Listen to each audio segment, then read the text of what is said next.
step into the lab, lights hum like a starship dock. Pine logs stacked like data banks in a cube block. I calibrate climates while the timeline bends, writing fungal code loops only mycelium sends. I navigate ecosystems with instinctive precision. Every egg played a portal to a parallel vision. Many ships spin up like reactors at dawn. You want a culture revolution, then you better respond. We fracture the boundaries of the natural order, make Reishi bloom sideways like a space-time border. I'm an Appalachian alchemist, wild ridge born, with a druid's intuition and a mind full of spores. Keep spawning culture. We're the network underfoot, the unseen sculpture. Keep spawning culture. Well, hey, y'all. Welcome to another broadcast. Oh, I didn't realize I had it open up in two windows. I was like, why in the world do I have an echo? Well, I hope everyone is doing well today. It is another Q&A day. I'm a little tired. I been out there opening spent substrate bags and throwing them in the plant bins in the composter, and then just quickly took a shower and sat outside for a few minutes to stare outside while there was still daylight, since I won't see daylight again. But yeah, it's been a good day outside. Peace boomers, welcome. New to the mushroom hobby, have not seen all your videos yet. Do you use any UVC light? I do use UVC, but only for mutations. I don't use UVC for any clean work or cleaning anything or anything like that. So I only do UVC to spores and what's called a kill curve to induce mutations for new strains. And I've only recently really started playing with that, and it's only sporadically, as I've had to. I just can't keep up with all the breeding work right now while we're doing all the orders and stuff. We're trying to get life, paying for your one's life. You know, your income must come first. But yeah, that's the only way that I really use UVC. Myco Nerd, what's going on? It's been hot today. How's it going, man? It's good. It's warm today. I left my phone on my charging station over there so it wouldn't distract me. And now I'm kind of regretting that because I don't actually know what temperature it is. But it's been very warm here. Weather.com, huh? Let's see. No thanks. I like my ad blocker. So we are pulling up Jefferson City, Tennessee. And right now it's 75. 75 on March 5th. It is a warm, warm day. So, but it's going well. I'm tired. I'll be open and frank with you guys. I am tired after that. Not as tired as I should be, though. Past few days, 2 or 3 days, I've been taking, been trialing out cocoa flavanols because I've been hearing a lot about them. And I'll be honest, it's crazy the energy boost you get that, especially. So I've taken it on days with Cordyceps and then days without. And when you combine that and Cordyceps, holy cow, I get downright hyper for a while. And then I gas myself out because it's kind of like, it kind of reminds me of, you know, where I get sick so often I have to go on steroids pretty regularly. It reminds me of the steroids they give you like the first day, like you're sick, and then you get those steroids, and the next thing you know, you feel like $1 million. Why are my glasses feeling twisted? Give me 1 sec. They're feeling like they're not wanting to see my face right. All right, that feels better. But yeah, I'm tired, but not as tired as I should be. Cheers, bro. Same slice and dice. So yeah, you've been cutting up bags. Yeah, man, that's the way you do it. The old slice and dice. I don't actually slice them anymore. I just put gloves on and then just rip them open and throw them out. But whew, it's yeah, it's crazy. And I'm treating myself with my live stream soda there. Greetings from Italy. Well, Italy, greetings from East Tennessee. In the southeast, central southeast, right? I was looking for a recommendation on HRV, ERV systems. Thomas, HRV, honestly, the place I would go to first would be I'd call up Ben at Man of War. He's been working on one. I don't know where it is or when it'll be ready, but you might give him a call and see about that because I know a lot of people are working on that, and he's working on an incredibly affordable option. And I think it'll be game changing for the mushroom industry once he gets that done, because it's going to be, from my understanding, one of the best products that you can buy to get a return. It'll be a modular system. You can install it on like your grow room or your incubation, things like that. So Man of War Innovations. You might have to contact them through Mushroom Media, because since Mushroom Media does most of their stuff. You can also email me at monstercreekmushrooms@gmail.com, and I can make an introduction for you to Ben if you cannot get a public number to him. But that's what I would do. Because I know he's working on that. I know he's also overwhelmed selling, putting together Thors and stuff. What's up, Exception? Glad to see you on here. Guess I should move my mic a little closer. 76. Yeah, I mean, I figured you'd be right there with me. At 75 is what it says on weather.com. I do not have, I need to get my, I need to get a new set of thermometers. I used to have thermometers everywhere, and I don't have as much. Teddy. Jealous of the warmth? You're jealous of the warmth? Because I'll be honest, I'm a little, I don't really want that much warmth. We're just this early. It's nice, but I'm afraid it's going to, like, all the plants are going to come out. Everything's going to look really nice. Then in May, we'll get like a blizzard, you know, and then it'll smack everything back down and kill it. And I just don't know that I really want that. So if we can just get early spring, get it going, and not have a snapback, I'll be good with it. It does have me working on peppers and tomatoes and everything else indoors. Usually we start our peppers around Christmas time, but we have found that this new way of germinating the seeds in the unicorn bags, washing them, and then germinating them actually grows them in a lot faster. So now I'm way ahead on my peppers, even though I started, more than a month late. Trend Junkie, WTF? What is Trend Junkie? I don't know what that means. Can you combine the cocoa with, or trend, like a trend junkie? I mean, dude, I'll hear about it. Like anything that can help my cardiovascular system, I'm for. And it's a trend because of some really good research that's come out. So can you combine the cocoa with the mushroom? I don't know how you would combine it exactly. I put cordyceps in my coffee typically, and that's how I normally ingest it. Extracts when I don't have dried fruit. And then the cocoa flavanol, I just put a scoop of it in my shake, and it works really, really well that way. I do a protein shake every morning with, it's a quarter cup of blueberries, wild frozen blueberries, and then I do a scoop of beet powder, half a scoop of greens powder, a scoop of the cocoa flavanols is what I'm doing, and then 2 scoops of protein powder, and blend it all up, and then I take it by fish oil and that kind of stuff in the morning with it. So that is my decadent breakfast shake that I do. I had a chocolate covered mushroom the other day. I was not a fan. It depends on what kind of mushroom, I guess, but even I don't know, about the best I can think of is there was, do you remember who it was that used to buy all the lion's mane from us, Samantha? That made the chocolate bars, the lion's mane, the Statement Stack chocolate bars?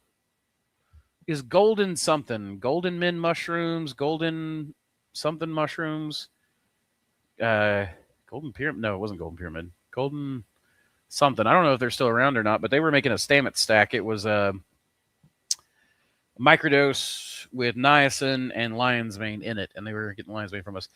I don't know. I imagine that was probably pretty good since it's chocolate and not just a chocolate covered mushroom. But I cannot imagine that a chocolate covered mushroom would be all that great. Also, uh, I've had chakarooms. Isn't that what they're called? That we've gotten from Japan. Yeah, little candies. Yeah, so they remind me of Pockies.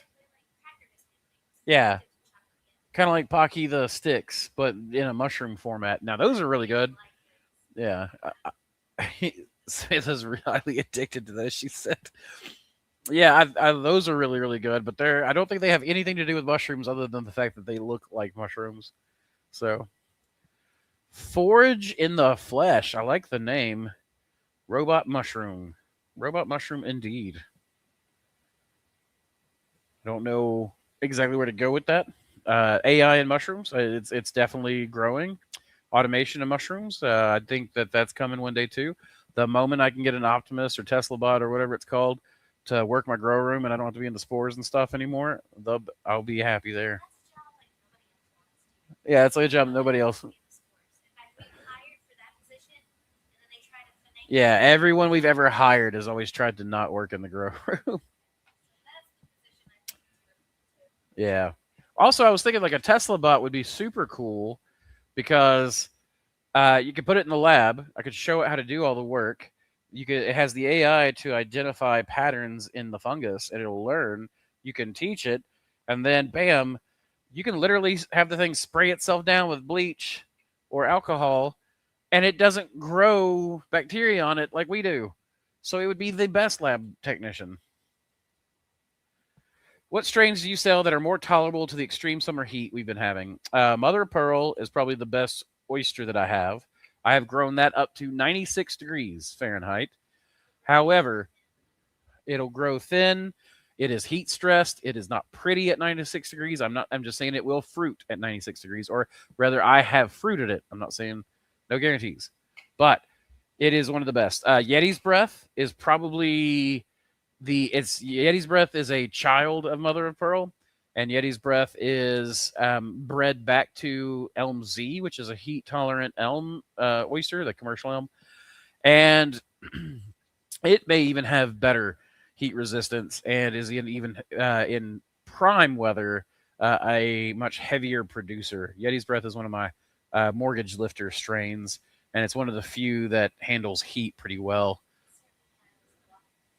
And it certainly has blotch resistance. Unlike King Blue is like the preeminent mortgage lifter strain I've seen out there these days.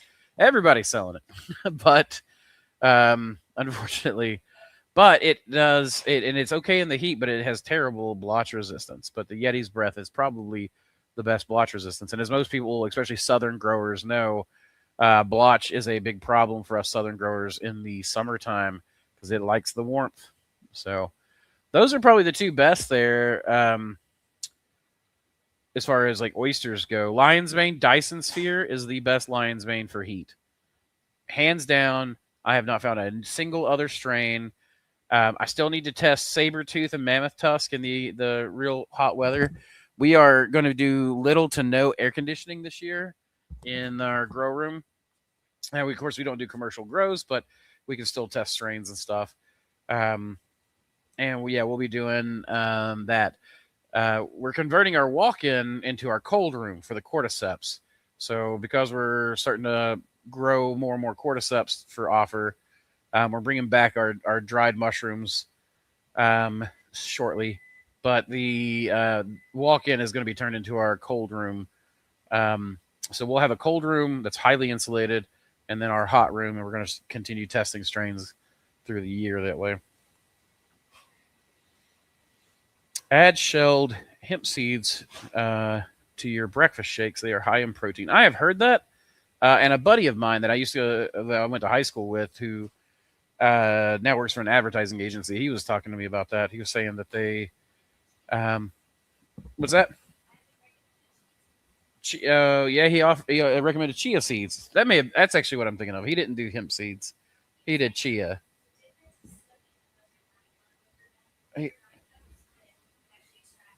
So he was saying that Samantha said that he was explaining that he soaks his chia seeds overnight to make them more, I guess, bioavailable, and that's how he does it in his shakes. So I've not done hemp seeds. Then I've tried chia seeds, I guess. I don't like the texture of hemp seeds or this little tiny little gritty seeds. I don't like that kind of stuff, but I'll try it. I love the chocolate rooms. They are pure chocolate. They look like little mushrooms.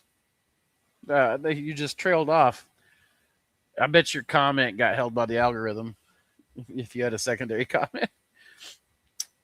Humidity setting for your fruiting room. Okay, so this is not gospel.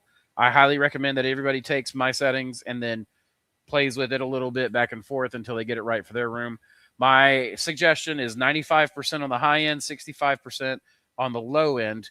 You want your humidity to spike and then come back down. Spike, come back down. And you want it to be basically where you have these rolling fogs that will sock the room in with fog and then will dry it out. And this keeps your floors dry, your walls and floors dry. You don't want water droplets forming places. That's breeding grounds for flies, bacteria, things like that. So you want it to be able to really dry out. This does two things. It creates a wet, dry cycle to keep contamination down, as I just explained. And then the other thing is that it actually improves the texture of your mushrooms. This is one of the reasons why wild mushrooms are so much better in texture than the grow room ones are. And it'll basically allow the wet part of the cycle allows the mushrooms to get flexible and they continue to grow. And then the dry cycle kind of toughens the outer skin a little bit, right? And constricts it. And so you have this like flexibility, constriction, and it just creates this nice, meaty, chunky texture in the mushrooms, which you want. That's one of the things that our chefs constantly said about us was they'd get the mushrooms to be like, oh my gosh, these are so dry.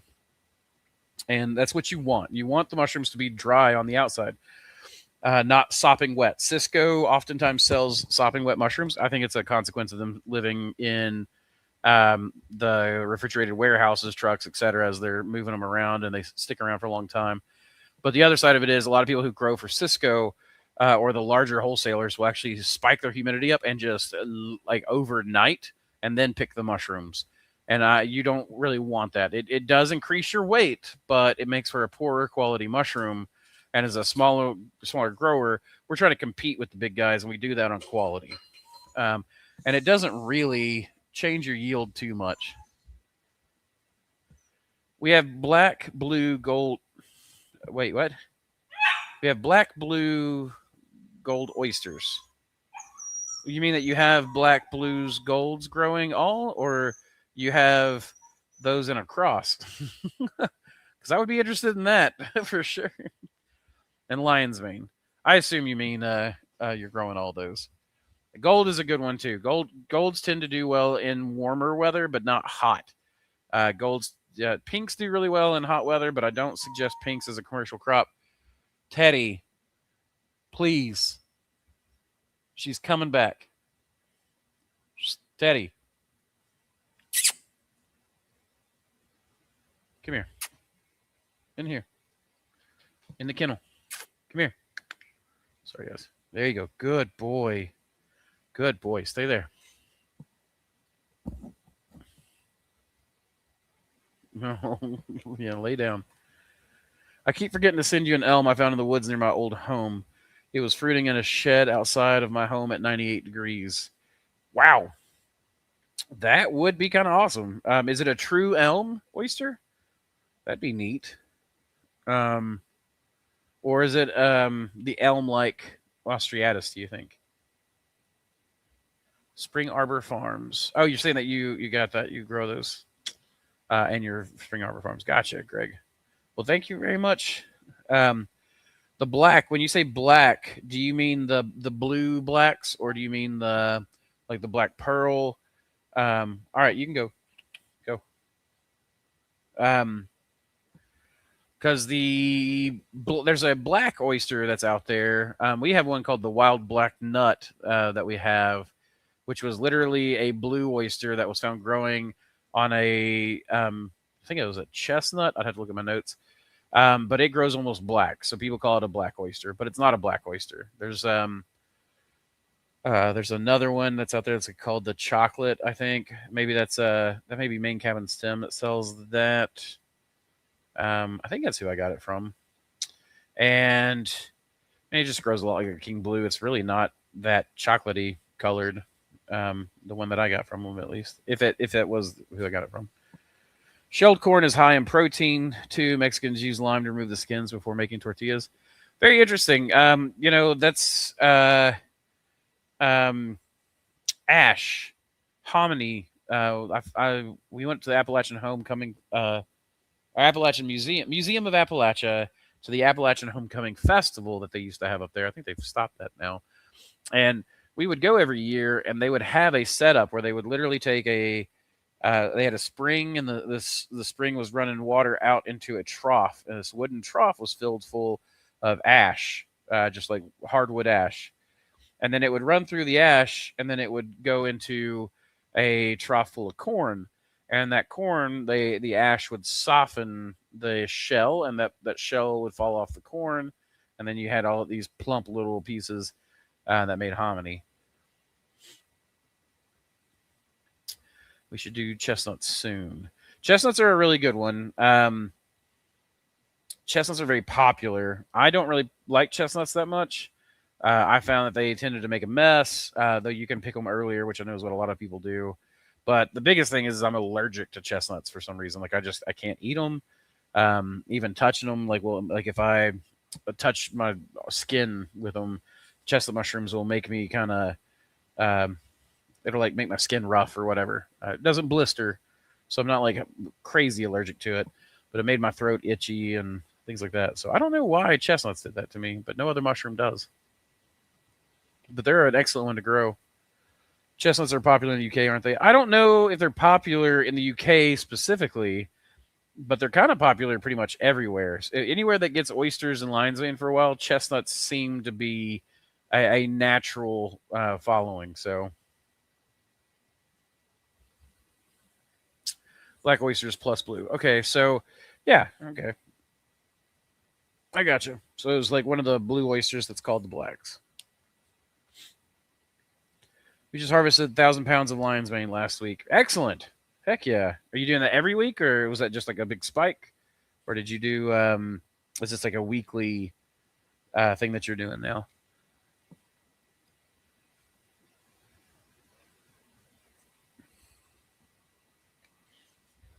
But that is interesting. There's a lot of, that's quite a bit of weight, really, for a week's worth of mushrooms. Man, muscles are tight today.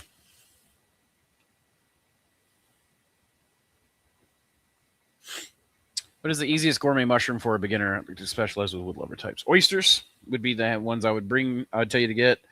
For the next while, blue oysters are going to be the easiest. Oh, also summertime oysters, people were talking about, would be like the pulmonarius.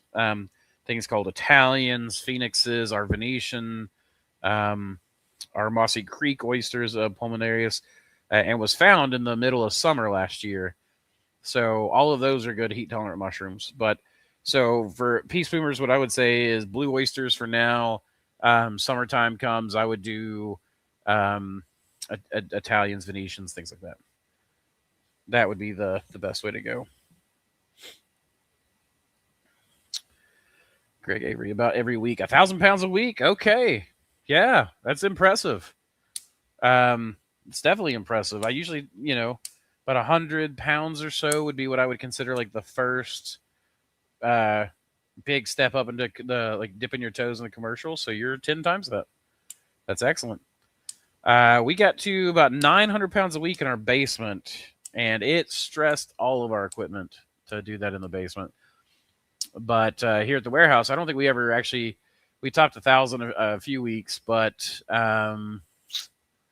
we never did actually grow that much more here in the warehouse than what we were doing in the basement. And then we went to, no, we got about 1,500 pounds. No, there was a while that we got to 1,500 pounds. So, but the summer was more difficult in the warehouse than it was the basement. Basements were, oh my gosh, basements. I miss the basement growth. I'm going to enjoy this walk-in. I think I'm going to have this walk-in. Those big foam panels, the walk-in panels that are thick, and then we're going to put an HRV on it once Ben gets those built. And the nice thing too is that the stuff that we're growing in there, like Cordyceps, doesn't need quite as much air exchange. I mean, it still needs some, but it does not need nearly as much. So, and we'll be able to keep it nice and cool, as you know, since it's a walk-in. Appreciate you shooting the support. We work hard. Yeah, man. It's I don't know how many employees you have. Samantha and I, when we were doing 900 pounds a week in the basement, we had 2 part-time employees, each working about 20 hours a week. And then Samantha and I were working each about 18 to 20 hours a week then. And I mean, I was working more because I was starting the YouTube channel about that time. And so I've just found another way for me to work. I've never learned how to not fill my entire week with more and more work. So even now, I have simplified my life and I have made myself so much more time. And now, bam, all of a sudden I've got bam, bam, bam, bam, things I'm working on. So I'm hearing the fungal networks are being destroyed in nature because of all the building and infrastructure. What could be done about this or is already being done? Plum, I don't know. I really don't know what is going to be possible to be done about it with the building. I think that by the time you got any sort of regulatory response, and I'm always leery of regulatory response, so it's not even the way I would like. I don't think that you're going to stop it. I don't think you're going to stop the disruption. So my hopes are being pinned on about 3 different strategies right now. And conservation, maybe 4 if you consider conservation, but I consider conservation to be difficult at best to really implement. So especially on the fungal side. I'll put it to you this way. The first thing that we would, like, what are we losing? Of course, we're losing some ecosystem stability, probably. We're losing diversity, mostly. So the biggest thing that I would say is to catalog and clone useful mushroom species, right? They can be used to breed, reseed. They might have interesting genetic sequences for one of these. The second strategy, which would be selective breeding. I think selective breeding is amazing. I mean, we could even go into it. I could show you isopods.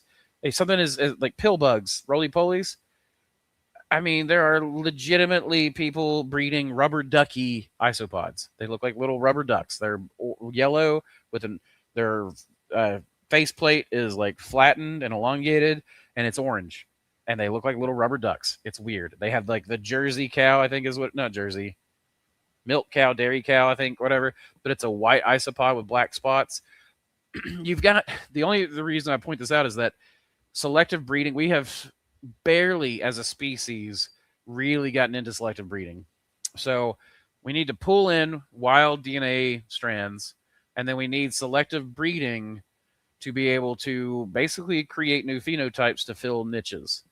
And if we rob an environment of a niche species, I'm not saying that we should just throw something in its place, but it would be useful to have something that could eventually put in its place by someone who knows.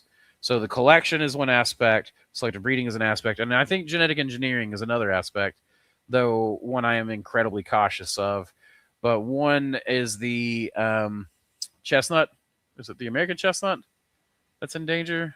There's one I know that here all the state parks have like planting stations. I think it's chestnut. So they have the American and Chinese chestnut hybrids planted.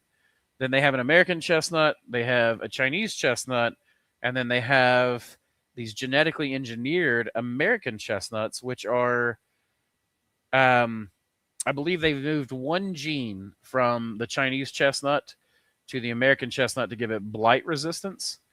And so it is 99.9999999% American chestnut, but it has been given the ability to withstand this problem blight. And I like that use of genetic engineering. I don't think that's a bad one. So there's 3 strategies. Conservation would be the 4th. I'm really big on, I do think that there should be spaces. I know growers who won't grow golden oyster mushrooms because they live legitimately outside, like right at old growth forests. I don't personally think that old growth forests that are at a huge risk of golden oyster invasion. I think the golden oyster invasiveness is due more to the emerald ash borer, because if you look at those 2 maps, you can see that the golden oysters are tracking right along with the emerald ash borer. So I think that one invasive has come in and destabilized, and golden oysters are not necessarily the problem. For one thing, they're feeling the same niche. Another is that they're bright and gold, so they're noticeable. So people see them. When they see a bright yellow mushroom in the woods, they take a picture of it, they put it up, that kind of thing. If they see a brown mushroom, they don't think anything about it. So I don't know. I think that's the biggest things that can be done. I plan on basically turning my wealth, which I have very little of, but I hope that as I continue to grow and I build some sort of wealth in my life, I can start buying land in places, forested land, land with water access, that kind of stuff. That would be something I would really be interested in doing, just to set up basically these little permaculture hotspots and some wild spaces. And I think that's a big thing. So that's about the only thing I can think of. You have these people who are talking about going out and trying to kill gold oysters, trying to hunt them down, destroy them, trying to stop growers from growing them. I don't think any of that stuff would work in the first place. And I think it's mostly fear porn about the gold invasiveness. So no joke to harvest 1,000 pounds. It is no joke. It is no joke at all. Hey, Dish. Welcome, man. Glad to see you. Plum, also here in the USDA, concerned about mushroom growers and contaminating nature with invasive species. I mean, they're probably not wrong in some sense.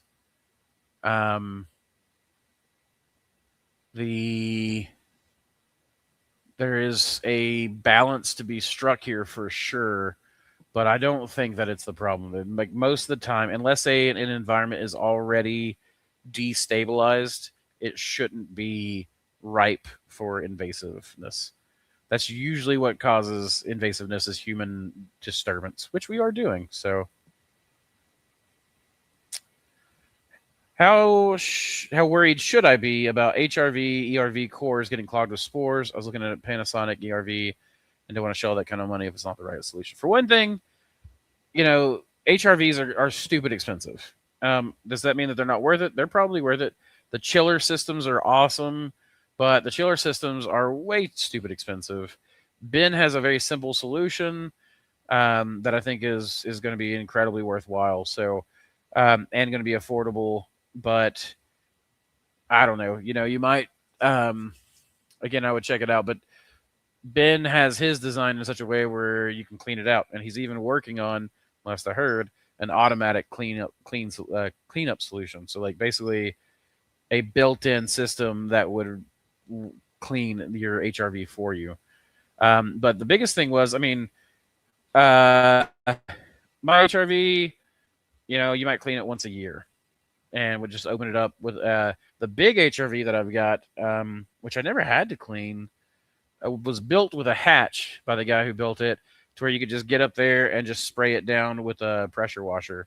It was no big deal. So, but there are other ways to work this. So the kind of the filter that I am most impressed with is something called a rain filter which is literally like within your ventilation, you have a misting system that's misting, and it's just catching spores, right?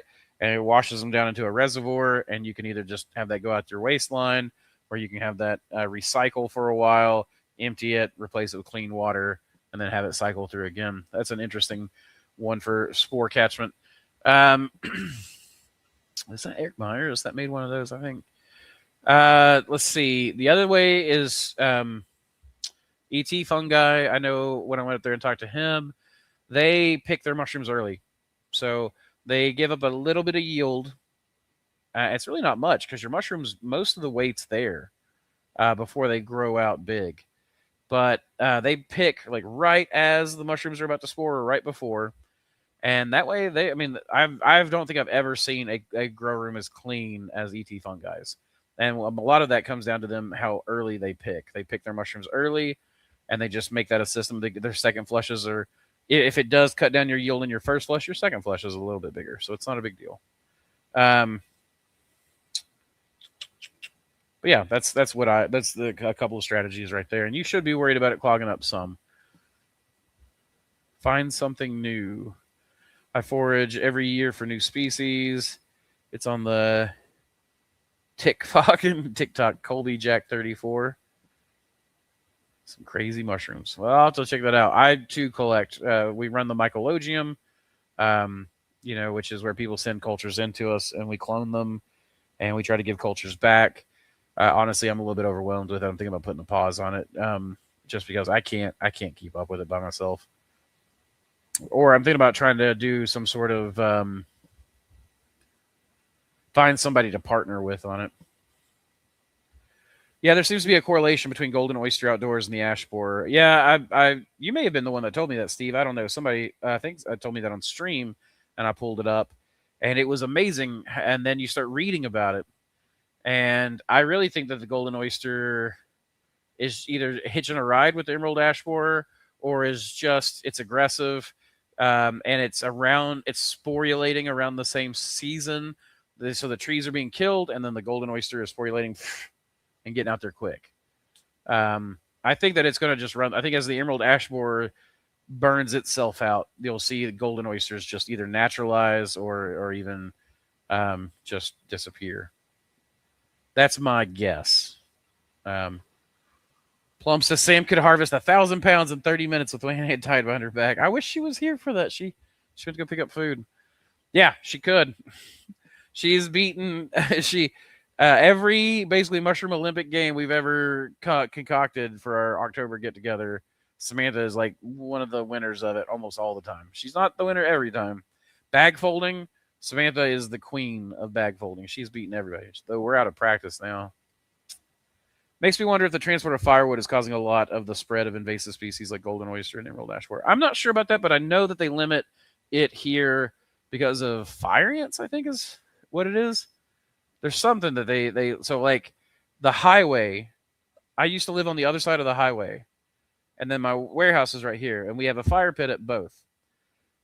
I could not take firewood from the other side of the highway where my house was, less than a 2-minute drive, like 2 or 3 minute drive. I could not take firewood from there to here legally, right? If I transported wood from one side to the other, unless it was kiln dried, if it was kiln dried, it could be moved. But we literally have the fire ant quarantine was running down 11E.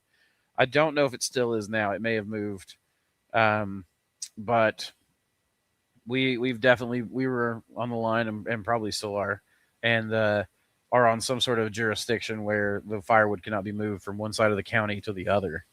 So they do limit that stuff. Excuse me. I know one of the reasons why Ben moved to making Thors out of steel and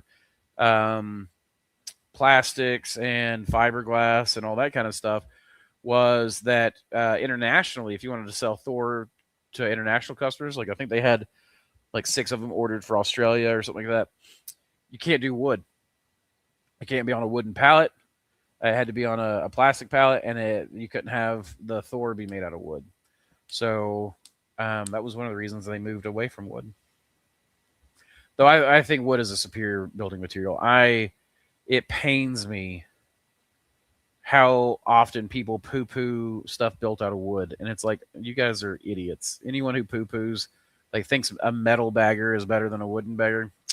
I'm not. You're not an idiot necessarily, but you know, the wooden baggers are superior. Wood is a superior material, and I will stand by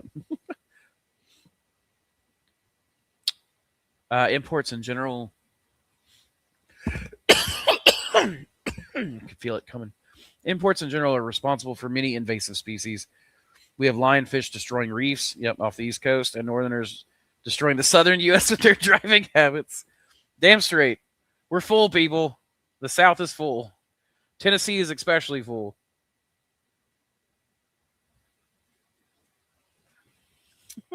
That's funny. Miro says, is it just me, or does pink oyster spawn seem to be more susceptible to growing funky stuff? I'm guessing bacterial. I don't know that pink is necessarily more susceptible to it, but I guess susceptible in that it definitely doesn't seem to hold up as well to, the bacteria is pretty common. Like, I'm trying to remember, about the only mold I've really seen with pink would be Neurospora crassa. I have not seen like trichoderma much with pink oysters. So, but bacteria does seem to be the one that I have seen hitchhiked along the most with pink oysters, probably. Some species complexes and whatnot have just that one or two enemies that they are just weak against. It manifests as weak colonization for me in bulk sub, even though it might look strong in spawn before it.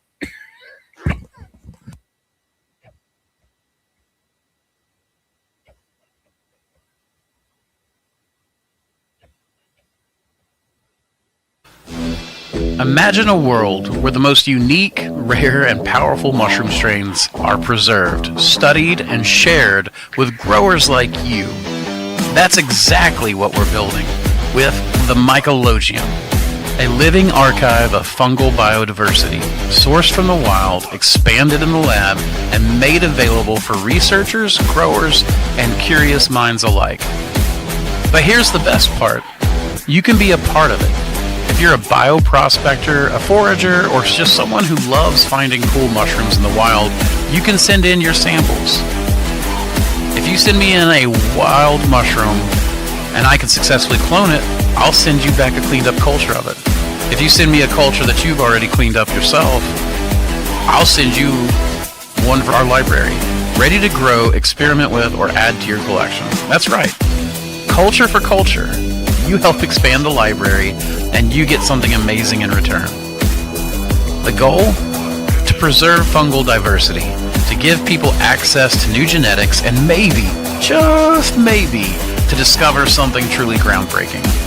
So if you've got an interesting mushroom, a rare find, or a strain that deserves a place in the archives, send it in.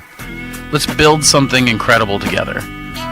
The Mycologium, preserving fungal biodiversity, one culture at a time. Want to learn more? Hit us up, shoot us a message, and let's keep spawning culture, y'all.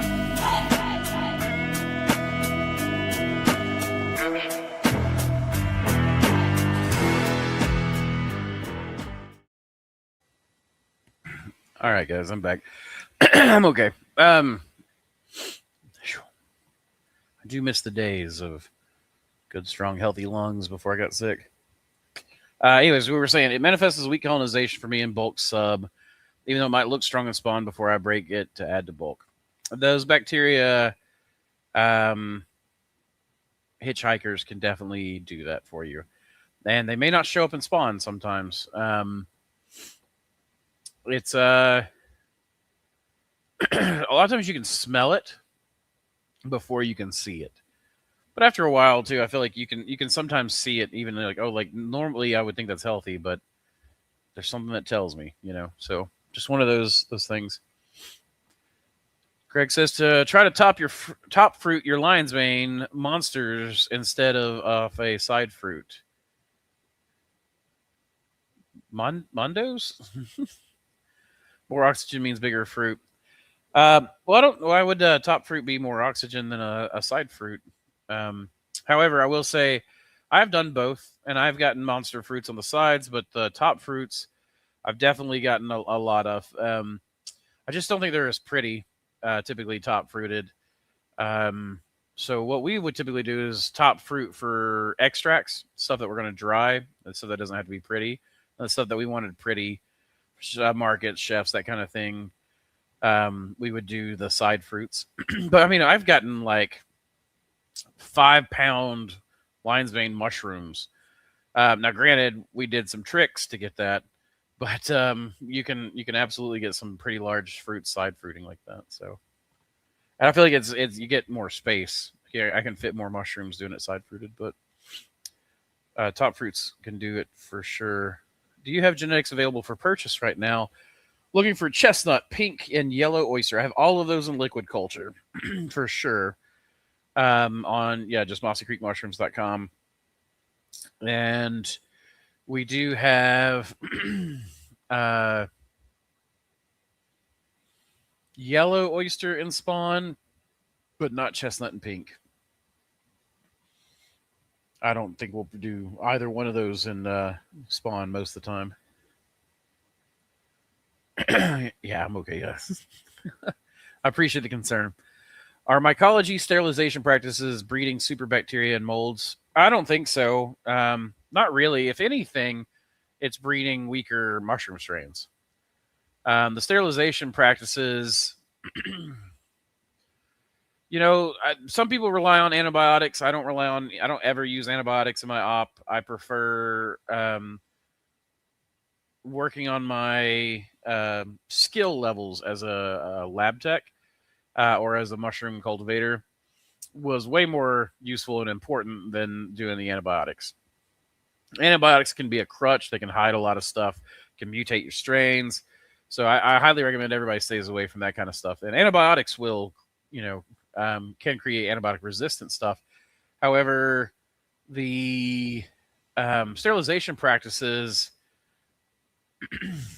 there's a certain like physics, works at a certain point. Like you're I don't think we're going to breed a bacteria that can survive 250 was it 121 Celsius, 250 psi, or not 250 psi, shoot, 15 psi, 250 degrees Fahrenheit.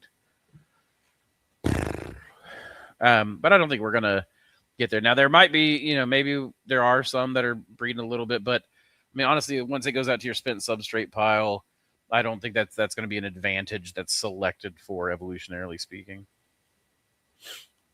One of the things that turned me off from eating wild edibles is the fact that there are imitators. In nature's ways of giving you a 50% chance.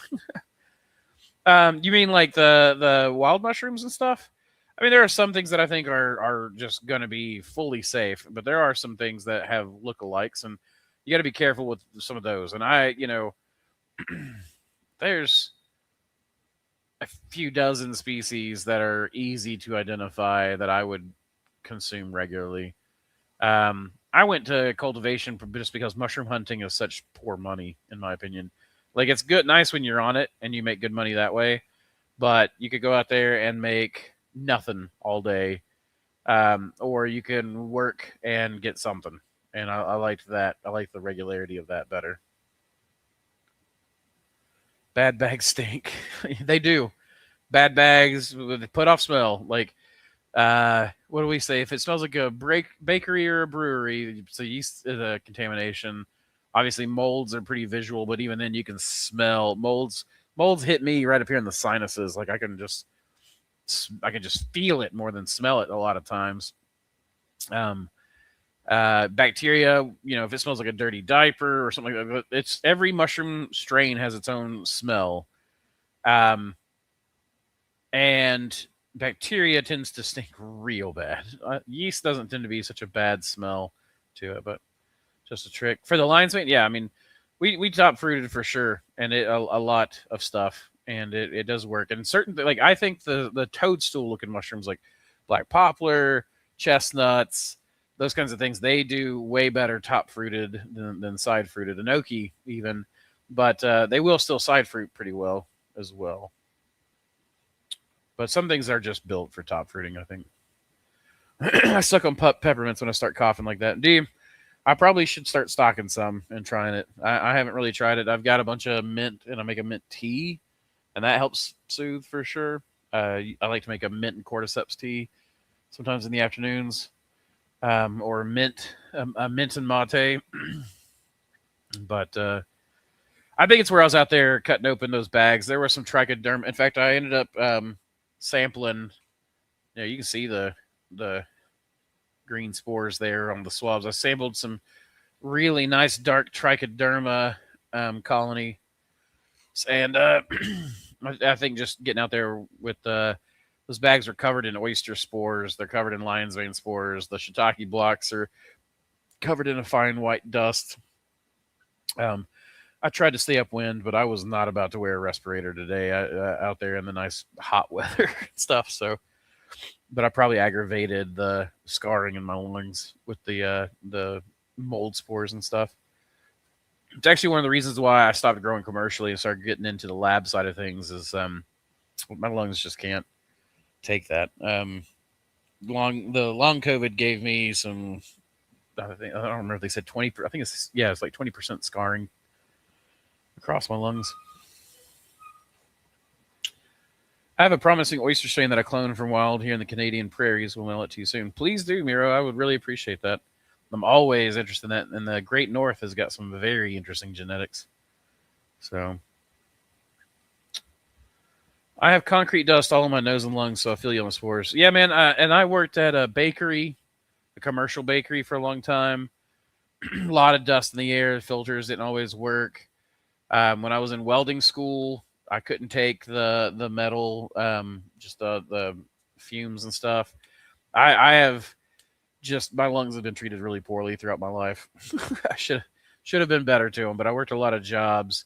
Walmart DC, the Walmart distribution center was probably the worst. I would come home and just have just my sinuses blocked up and just black, chunks coming out of my nose and stuff. It was gross. Just all that dust you're breathing in constantly. Do you feel that the cordyceps and mint tea, I assume you mean mint tea, improves your breathing, aka increase? So the cordyceps definitely does. I don't know that it improves my breathing, but I don't feel like I try to not take cordyceps every day now that I'm no longer sick and I'm recovering. So like I'm lifting weights 3 days a week. And then every day that I have off, I'm doing some sort of physical activity.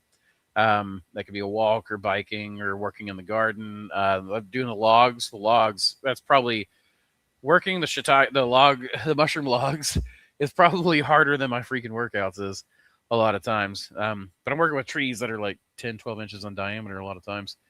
And those squats, I feel them the next day. The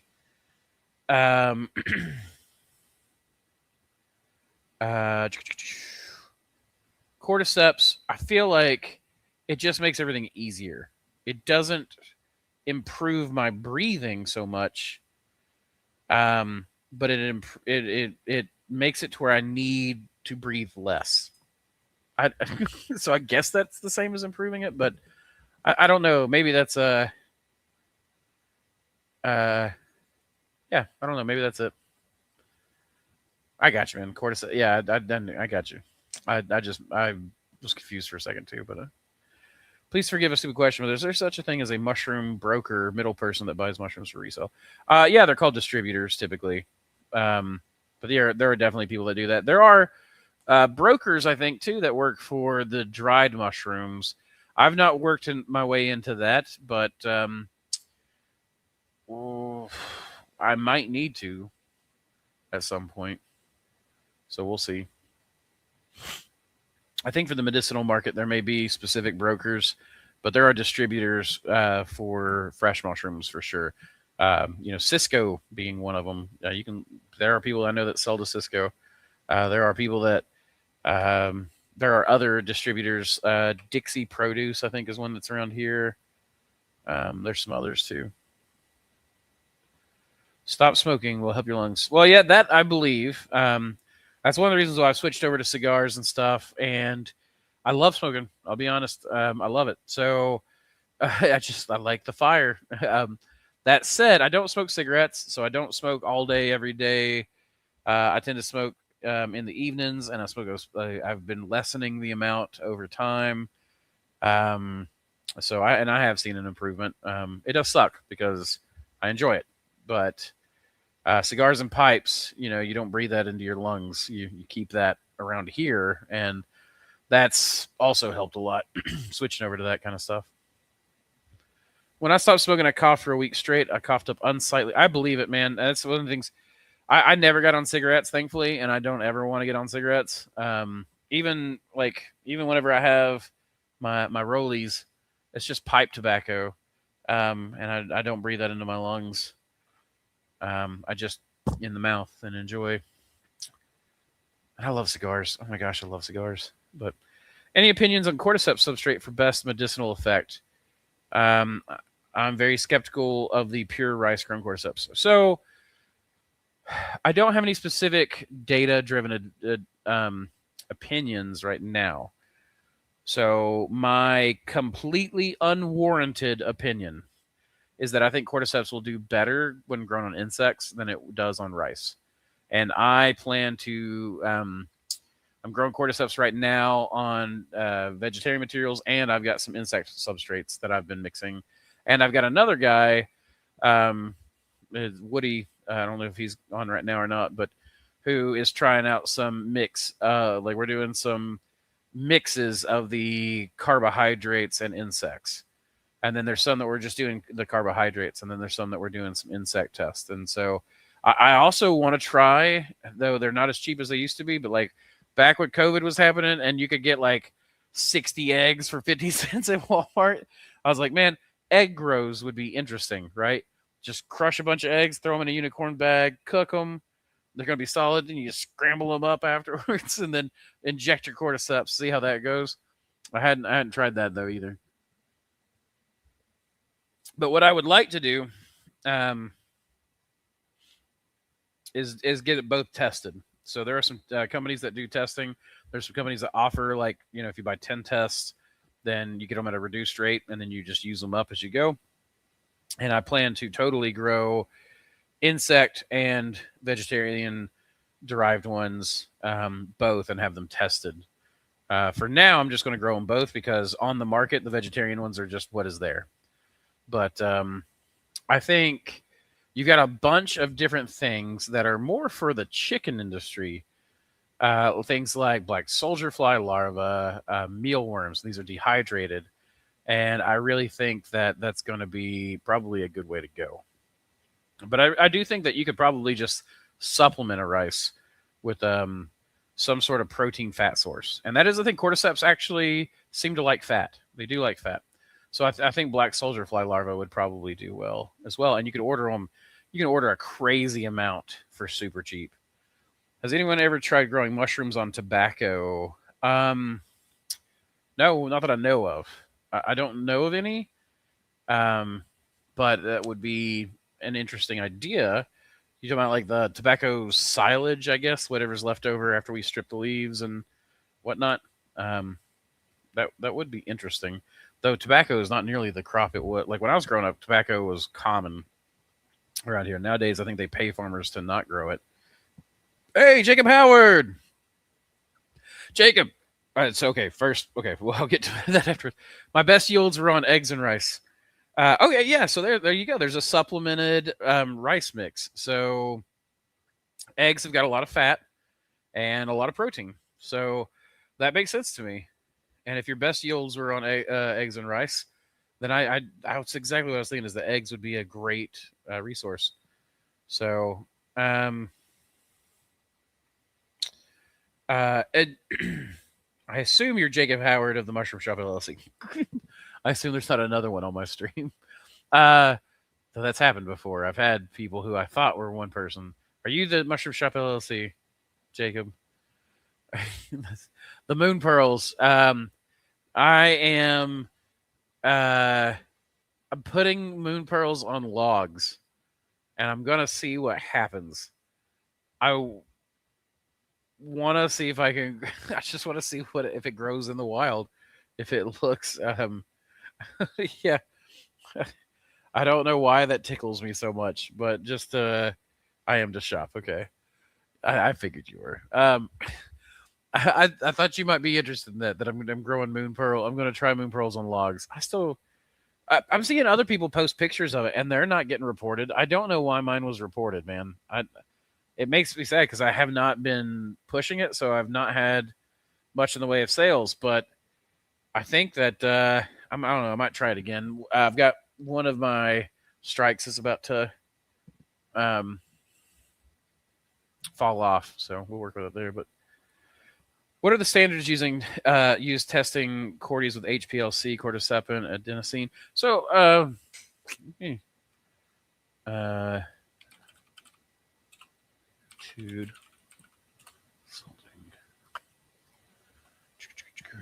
share screen. So here's one company just that I knew of off the. There we go. Mushroom testing done right. Altitude consulting. I know people that work with these guys. Testing services, functional mushroom testing. So there's a Cordyceps panel. So here you go, $90, and it targeted analysis quantifies the nucleosides and key compounds that define Cordyceps' functional benefits, including cordycepin, a hallmark of authenticity and efficacy. They build customer trust, blah, blah, blah, blah. Wait, compounds covered. Adenine? I don't know how people say that. Adenosine, cordycepin, and hypoxanthine. Oh my gosh, hypoxanthine, which is also found in all of these studies apparently. And lion's mane is doing adenosine, erinacine. Hey, they're doing erinacine C now and horicinone C. Very cool. They just keep adding stuff. I'm pretty excited to see that. And they're doing 4 ganodinic acids for the reishi, which I knew that they had done that. I didn't know they were doing chaga either. So, anyways, they use liquid chromatography with the use of the latest HPLC DAD technology and software. We ensure the most accurate results. So, does that answer the question for you? That's probably who I would go to first. So, but as far as the standards, I don't know much about the testing. Here's actually the thing. So I actually contacted Josh McGinnis at Everyman Bio today because I want to find out what species of trichoderma is in here. The trichoderma it's a beautiful green. And something I noticed is that the blocks that had this green trichoderma on it that I had set outside, they were sitting in the shade. And those blocks that had the trichoderma fell apart so much easier. They were so much more digested than the blocks that had just the mycelium that were sitting right next to them.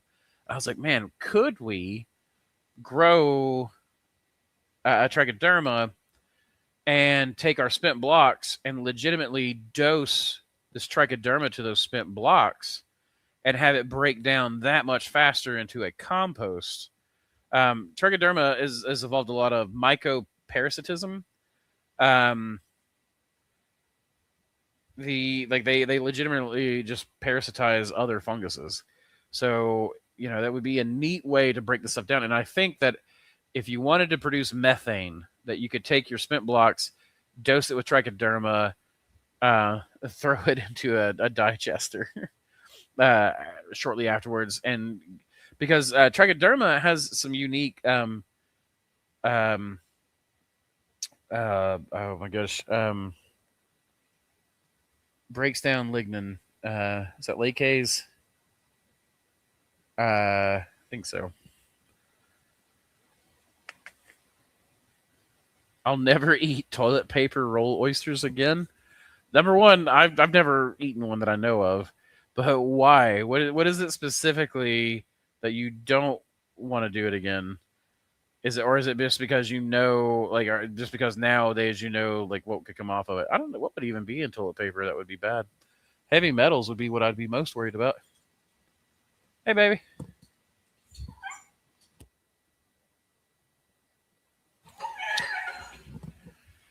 Cheers, everybody. I like mushrooms and I grow weed. Well, congratulations, Dumpy. We like mushrooms too, and I'm sure many of us like the other one too. I'm sure there's quite a few. There's definitely some crossover. I've seen a lot of good Cordy grows with eggs and substrates, even egg powders. Yeah, that's what. I've not tried the egg powders. That's definitely an interesting idea. What I would eventually like, what I would like, is something that could be self-sustainable kind of thing. You know, just so when we build our moon base or Mars base, we can grow our own cordyceps up there. So when you grow the bugs, maybe. I work at Target DC Distribution Center, and I am here to learn how to grow to get out of there. Man, I feel you. The Walmart DC was one of the worst jobs I ever had. It was hard. It was difficult. They were unconcerned with humanness and definitely wanted you to just be a cog. Rich Products was not a bad place to work for. It was still a factory job, and I hated it. Colgate was kind of nice because Colgate was so clean. Everything about Colgate was air scrubbed and air conditioned, and you know, for the most part. I never had to work in the powder room though, thankfully.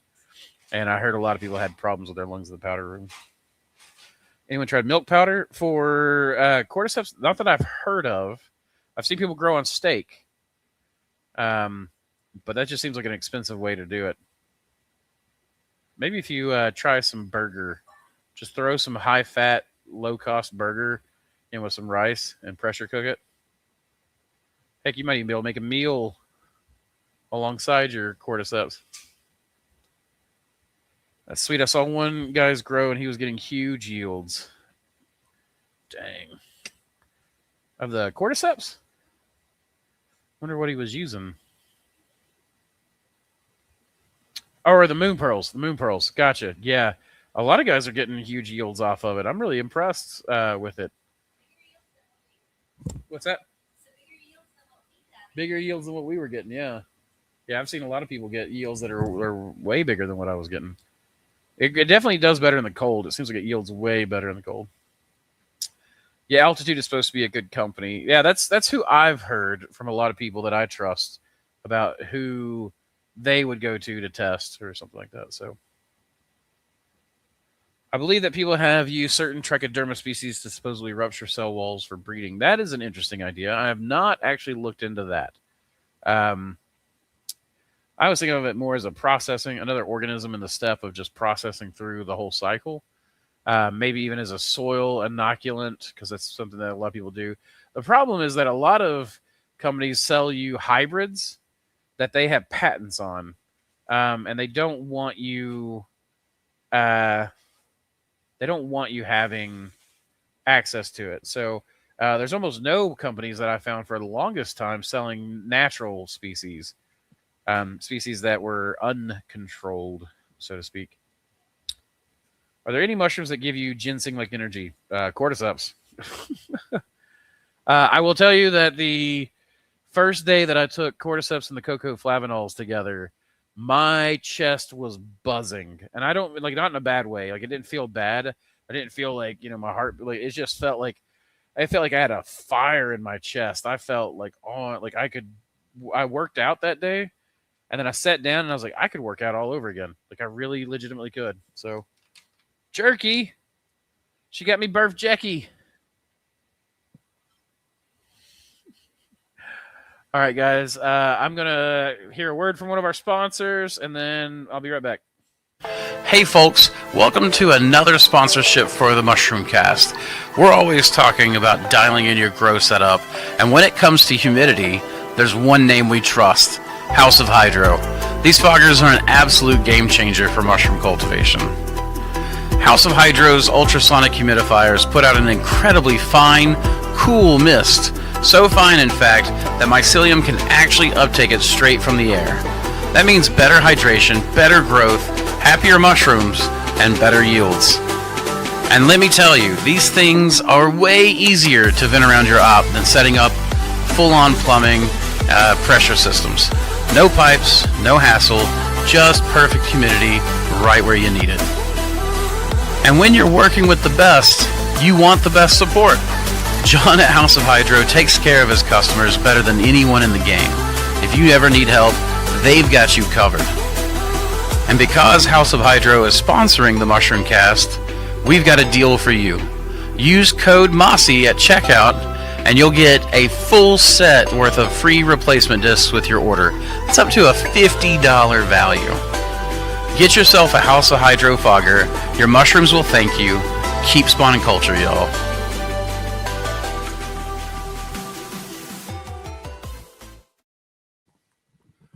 Welcome back to my presence. I am.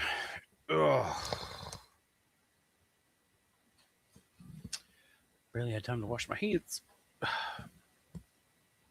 I've never seen lion's mane grow on tops of branches. I've always seen them on sides of trees, which makes me think that side fruiting may be better.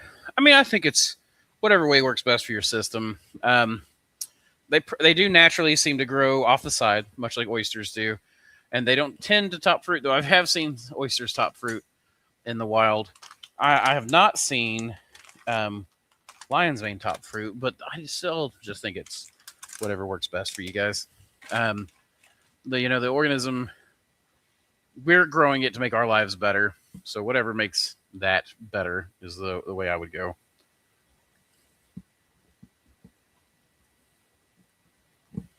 Sydney over Singleton has a few posts on how to use trichoderma for protoplastic mushrooms. Really? Okay, I'm going to download those. If you guys haven't checked out Sydney over Singleton's work, he is on Facebook. Mushroom Growing Group is where I met him. We did meet him in person at the Georgia Mushroom Festival one year, and that was cool. But he's an incredibly smart feller. So, yeah, check out his name on, search his name on mushroom growing, maybe alongside a topic. He also did some really decent illustrations, and he did basically he did some sweet illustrations that I used for a long time in my mentorships. That he just posted for free for people. That basically explained the difference between cloning and mass spore inoculation and things like that. So for the mushroom breeding, what is protoplasting? Well, let's look up the actual definition, and I can show you because that will be a lot faster and better.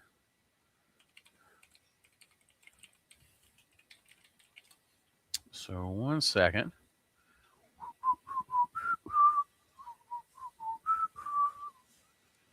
All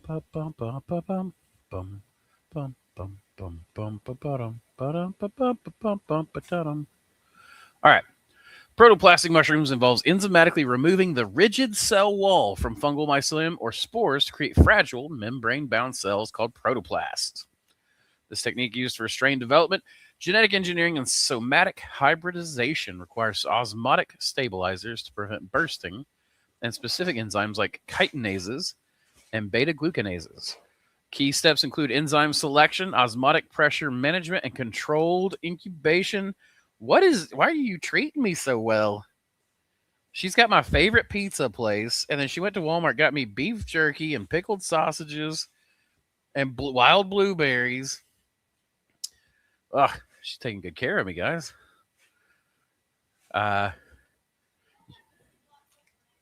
Do what?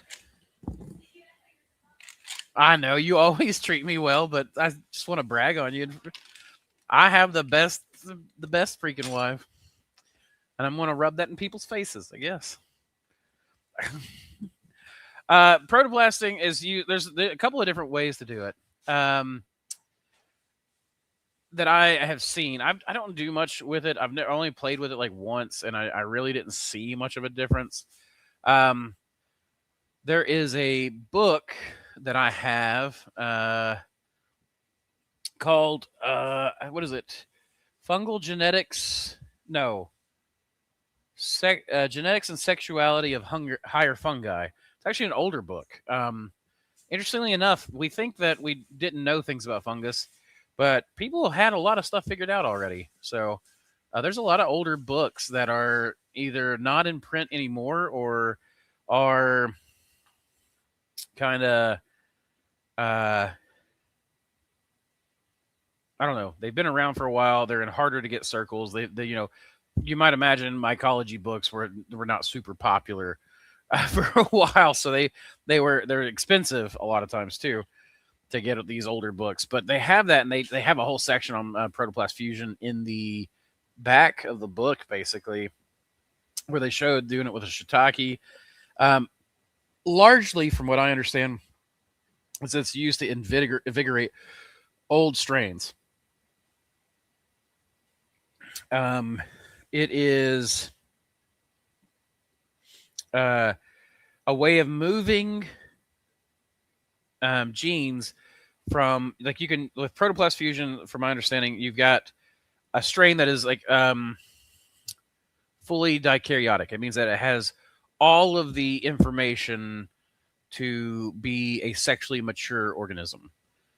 Whereas a haploid, for example, monokaryotic, only has half the information that it needs to be a fully formed, sexually mature organism. So with these protoplast fusion, what they were doing in the book was taking a fully formed strain and then taking a mon, I think it's called a dimon cross by a lot of people, meaning dikaryotic and monokaryotic cross. And you're basically able to move genes from into this strain and if you do that successfully, then you have a variant of that strain, or downright what you would consider a new strain. So I don't know a lot about it. I try to stay in the realm of selective breeding, what I call peasant breeding. So I do a lot of mass spore inoculations, and then selection bias is what I work off mostly. What I do is what I would consider a modified. If you guys played StarCraft and you know Abathur, that's what I do. I just throw spores at the wall, and whatever survives, that's what gets added to the swarm, that kind of thing. There are people who do it far more correctly, or more scientifically, I guess I should say, than I do. I just like my method because I get a lot of results very quickly. But it's a little messier. Sydney has a bunch of cool fungal. He does. The first time I ever talked to him face to face, not like in person, but just like I'm doing, you guys see my face. So this is not face to face, it's face to text. But in the background, he had ants, little leaves were sitting there like behind him, just. Oh, look at that. The light of see, I built a whole palladium for you guys yesterday. And I've got it cycling to add organisms, and the light has just completely bled that out. How do I get that to where you guys can see that? Because I wanted that in the background. Anyways, yeah, he had attine ants, which are the higher attine ants are the leaf cutters. They go and they so he had that in his office, or in the lab that he was working at, I guess, at school. And that was actually what I wanted to go study, was mycology. I was going to study ants for the longest time. Specifically, the attine ants, the fungal farmers. And I love the ranchers, the aphid farmers. Yeah, autocorrect is why even bother? This guy, Jake Sid, has a class about making hybrids using snake venom with Alan Rockefeller. I took that class a couple of years ago, and I think you can just use trike enzymes instead of venom. That's what I would try to do. From what I've heard from a lot of people, freezing works really well. I have not tried that method yet. I really want to try it because it makes a lot of sense. If you can freeze it, and you don't want to flash freeze, which is, you want to allow the crystals to stretch the cell walls out and burst them. But you take that Wumbo has an interesting kit on it too. He actually, I think, sells a kit for that, but I'm not sure what he uses. I'm not sure what he uses to as the enzyme, but the point is that I've seen where people talk about using like freezing it, and then the trick is so like you do, let's say, liquid culture of both, and you freeze them.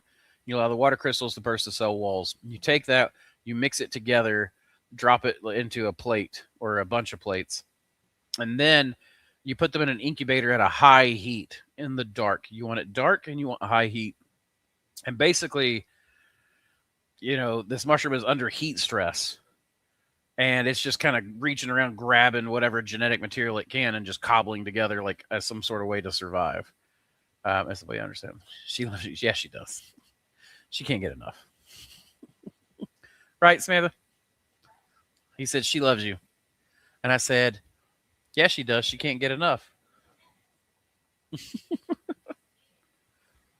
What? She said it's me that I can't get enough of. That's damn right. And supposedly you can use some tween 20 or maybe 80 to protoplast. So I've not done that. I use tween 20 when I'm bleaching seeds, plant seeds, but I've never used tween 20 for protoplasting. Again, I don't do much protoplasting yet. I wish that I had the time to fully learn everything, but then I wouldn't be doing half the stuff I'm doing, I guess. So, plus, I'm working my way into mushrooms, into ecology, more than I am a specific deep fungal project, I guess. Though the mushroom breeding will always be a part of that. But I'd be interested to see, or maybe it's 80. I don't really know. Is that Fungal book by Chang and Miles? I can tell you in a second.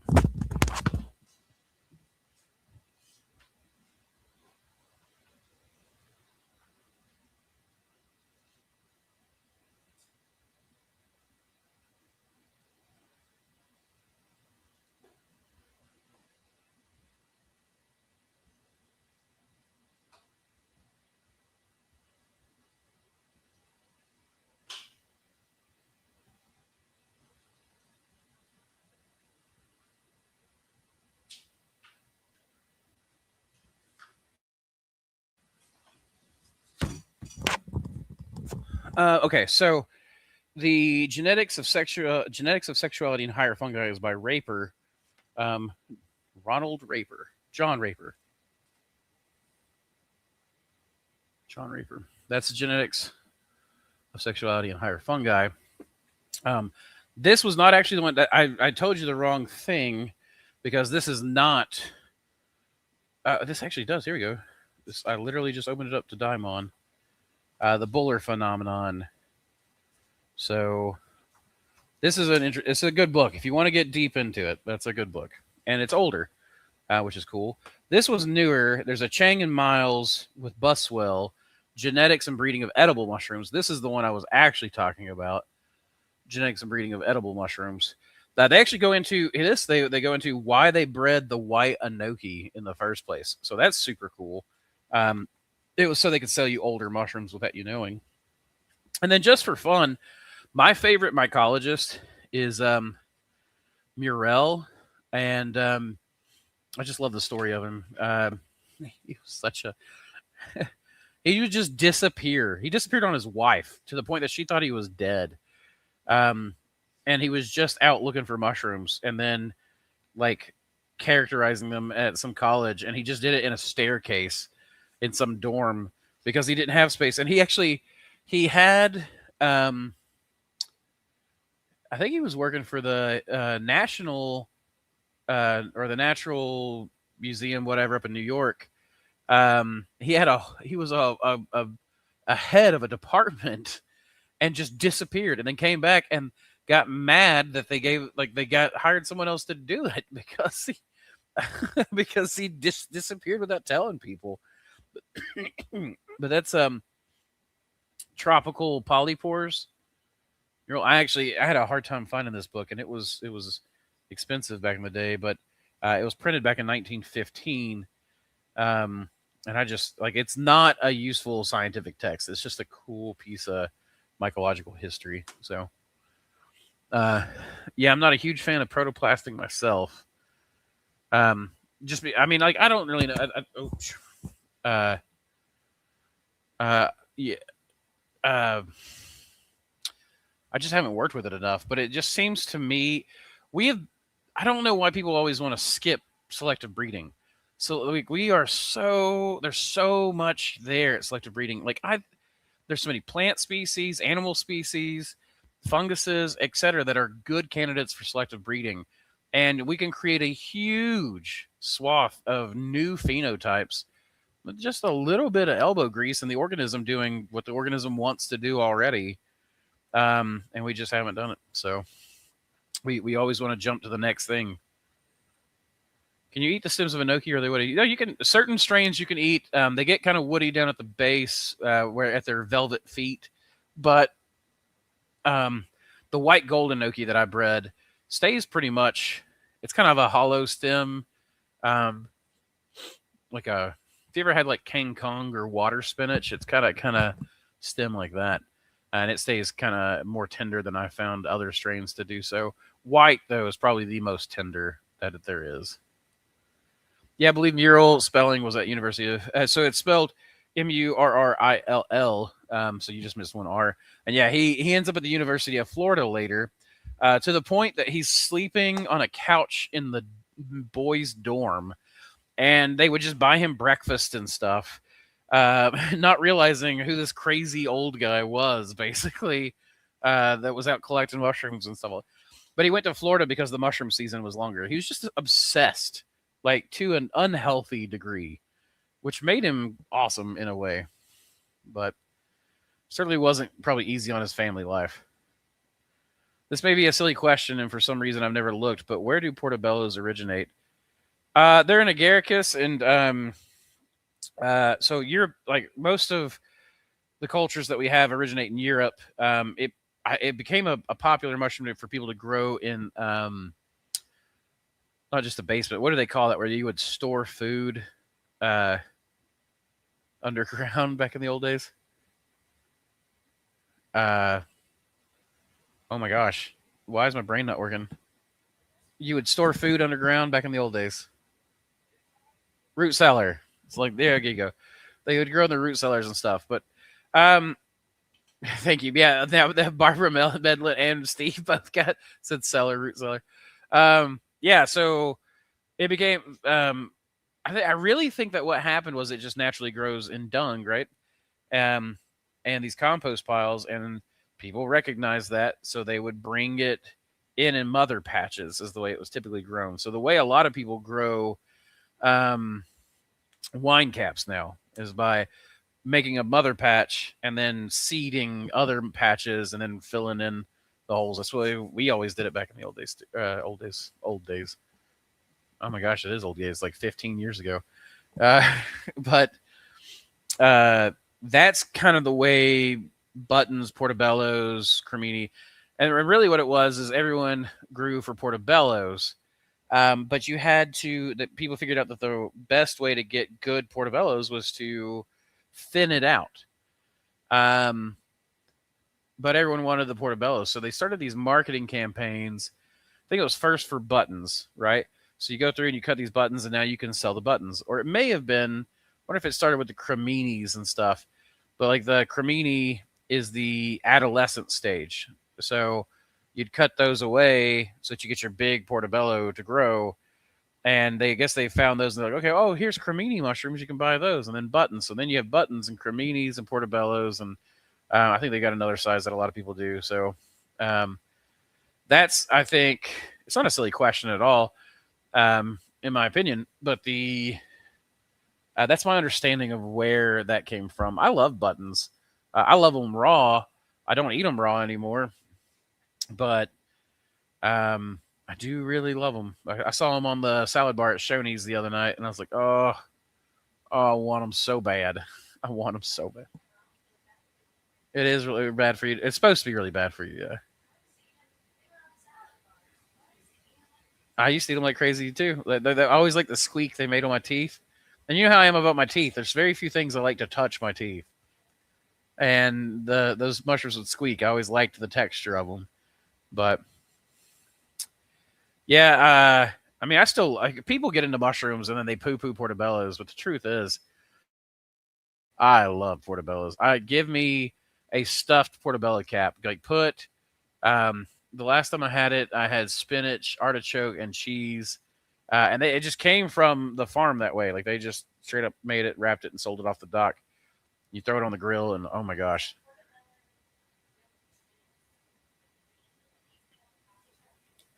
Oh yeah, that's right. There was a portobello grilled panini at a coffee shop that we used to have in town. I think it's gone now, but oh, that was really good. It had like a balsamic on it and stuff. Like I love portobellos. Like there's no shame in liking them. Mozzarella and basil on it. Yeah. Oh, that's right. I forgot about the basil. Oof. I put a hurting on a stuffed portobello cap. There you go. Yeah, that's the way to do it. I love them, man. Like people, I don't understand. A lot of people just like they're like, oh, I'm into mushrooms, and I guess that's a way that you can tell people I'm into mushrooms. I don't like your mushrooms, right? But I love them all. The only mushrooms I don't like are chestnuts, and the only reason why I don't like them is because they make my lips bumpy and make my throat itchy. Isn't it the raw ones that produce atrazine? Isn't it that the secret that Stamos didn't want to talk about for? That's yes, that's what that drama was about. I don't know how that was any better than citing the studies as far as his life goes, because that I don't know. The whole thing was kind of hilarious. I felt like um, I don't know. Like not talking about it was just as bad as talking about it, right? How do I know when it's time to change my discs in my ultrasonic humidifier? Typically, whenever they're not putting out a lot of fog and they are not covered in calcium buildup. What you can do is we take the head out, put it in a pot, fill it full of white vinegar. It'll come out nice and clean. We put it back in, and eventually it just you want to check it for cracks and stuff like that. But that's the way we normally do it, because they will start putting off. Like you want to clean them regularly too and descale them. When that scale builds up, it produces heat. Heat is the enemy of your ultrasonic humidifiers. You want them kept cool. Heat destroys the whatever it's called. It seemed a bit over dramatic. Yeah, I mean, I'm kind of with you there. I don't know, man. I'm the guy who taught me to grow mushrooms had met Paul, spent a week with Paul back in the early days, and he had nothing but good to say. So I don't really know anything about it, but that was a weird thing. A lot of people get into the mushrooms and hate on Paul. I think Paul is just doing what's best for his business. I don't really can't hate on that, I guess. It's also what?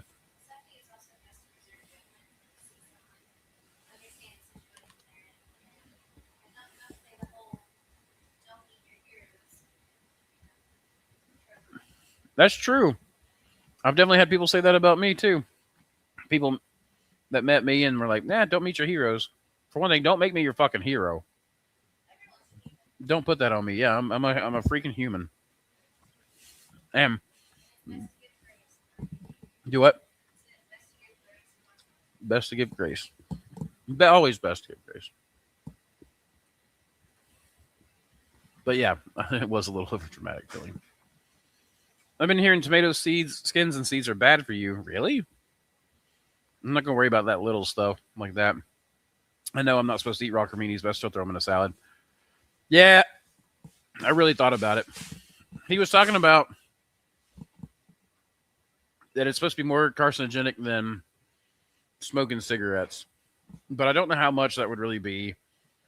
And unlike a smoker who smokes every day, all day typically, I would only eat the mushrooms once every now and then. So I was really tempted to throw them on my salad, but I didn't. But it's also like there's people say that about sassafras. Sassafras is carcinogenic, and you shouldn't make your root beer and stuff, and or sassafras tea because it's carcinogenic.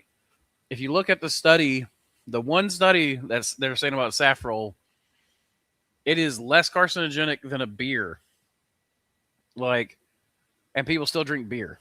So I don't know, man. I definitely don't want to get too worked up about it or worried about it. Hey yo, does having dryer blocks avoid the black goo on hericiums? Not that I've noticed. If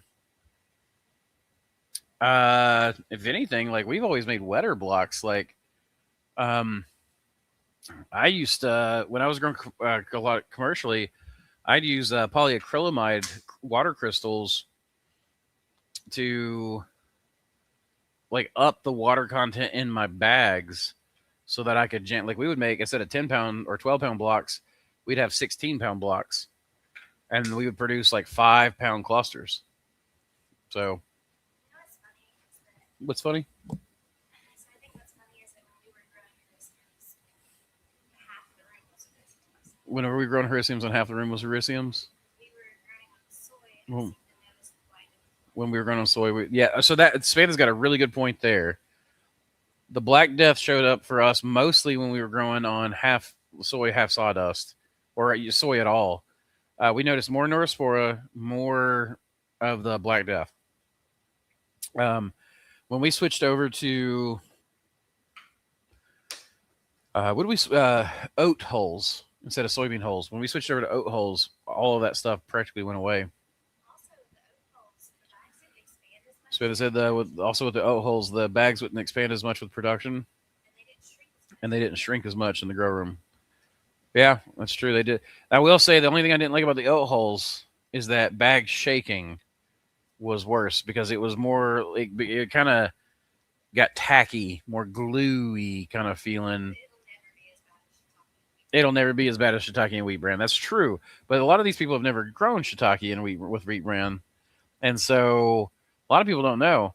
But so we switched to sawdust and whole oats, and it is more expensive substrate wise by 10, 20 cents per bag. But you get a better second flush. We found the bags shake a lot easier. They just crumble apart, I feel like. With the whole oats. Yeah. The oat hulls, no.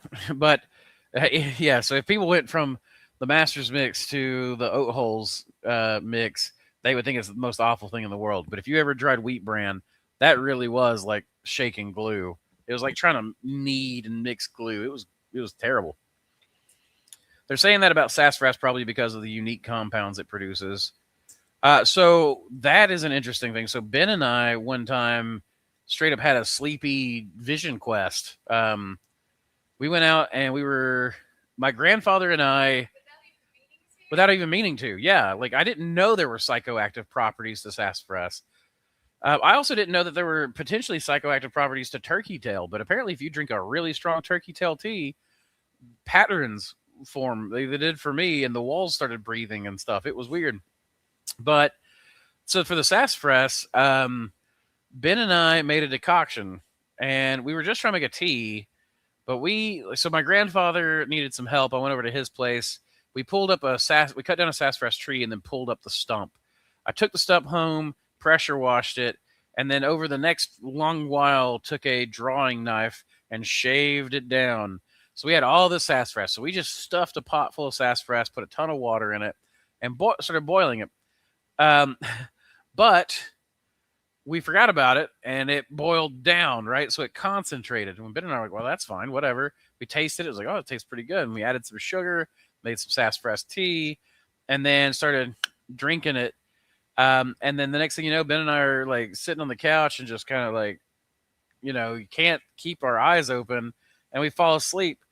And then we both wake up later, and Ben started, it was either I was telling him about my dream or he was telling me about his dream, where we were walking along this highway in the desert, and then like in the distance, I was telling him about it, I think, and he goes, and bombs started going off, and I was like, yeah, like nuclear bombs way off in the distance start going off, like, and we started talking about like, and we were like, oh my god, we had the same apocalyptic dream. What is happening? Like, it was the weirdest thing. Sassafras. You thought it was what? Samantha said she definitely thought we were the weirdest things. Wait until you see those nuclear bombs going off, and I'll be able to look at you and I'll go, I told you so. Because that's what's going to matter. I'm not saying drinking sassafras tea. I'm just saying you wait till the future day when we're walking down a desert highway. Jinx us like that. See, I predicted the Iran war before it happened. Italians have the highest average age and IQ in Europe. I'm pretty sure that's in relation to low stress, talking with hands, and tomatoes. Talking with hands, you think? That's an interesting one. So belters, huh? Started. What is the saying that right?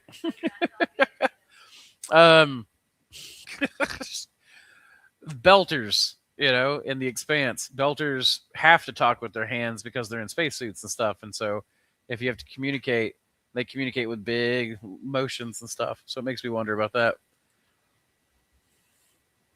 I thought the highest average IQ in Europe was in the far north. I could be wrong about that. Low stress. I'm sure stress has a huge thing to do with it. I'm positive with that. She says huge culture that you live. Lack the production culture. Well, bad if you're going to war. Good if you're wanting to just live a human life. That's what we need the automation for, so it can fight wars for us, and we don't have to. Just constant robot wars. Just wanted to jump on here and thank you for taking the time to produce this channel. Because of you, I now spend my time researching the medicinal benefits of mushrooms on the human body. Well, I am really glad to hear that, Nancy. I hope that I can be of further use to you as time goes on. Thank you, and thank you for thanking me. I really appreciate being thanked. It makes me feel good. Peace boomers. What was bad about shiitake and wheat bran? Just that the wheat bran, like, you would cook it, right? So you get the sawdust and the wheat bran in a bag, you add your water, you fold it, then you bring it back to the lab. After you cooked it, you add your grain, and you got to mix the grain in. So you add you inoculate it, seal it, and then you go to shake it. And that wheat bran would just cook and congeal into basically a gluten coat, like the protein gluten coat. Just try it, Samantha said. You'll see. Thomas says, when you're using whole oats and hardwood fuel pellets for your production run, are you able to use a pasteurizer, or do you use you can use a pasteurizer? Absolutely. I've used both. I'm getting the goo on pelletized bran. Ooh. I don't. It has been so long since I've used bran. I can't actually give you good. Jacob Wolves is saying that his Smith said, "Oh, hi, Jacob." He said he's getting the Black Death, the goo on the pelletized bran that he's using. He's using pelletized bran, and he's getting the Black Death with it. You've been struggling with that for a little bit. It seems like. I'm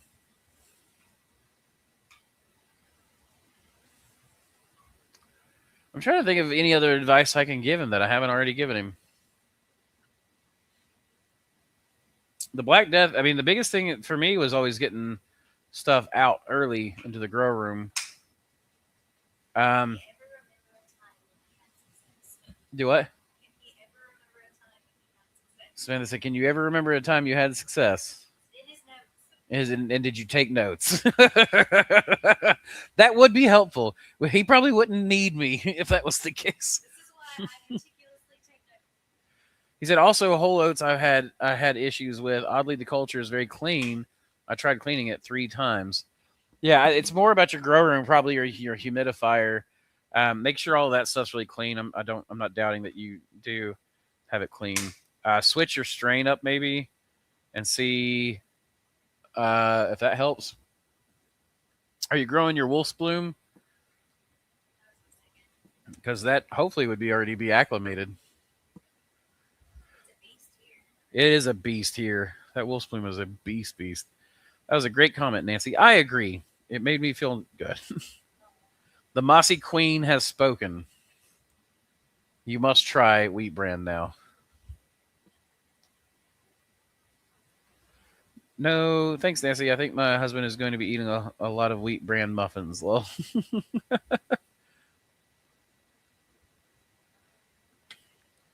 wheat bran, I mean, it still works. It's just harder to shake in. I've always had more issues with too much or not enough water. I've always had more issues with too much or not enough. Oh, you're talking about lion's mane? Yeah, absolutely. I mean, pretty much anything. You can try doing 50%. Not fully colonized blocks did well. So that's the thing that we always did, was we put them in the grow room before they were fully colonized, and that reduced our incidence of Black Death by a ton. Samantha said she would like press against the block to pack the front end, and then she would cut it so that because otherwise the sawdust would just fall out of the cut. And she said what she would do is like a small cut and collapse the air out of it, and then do the cut longer. For blocks, I have issues with water content.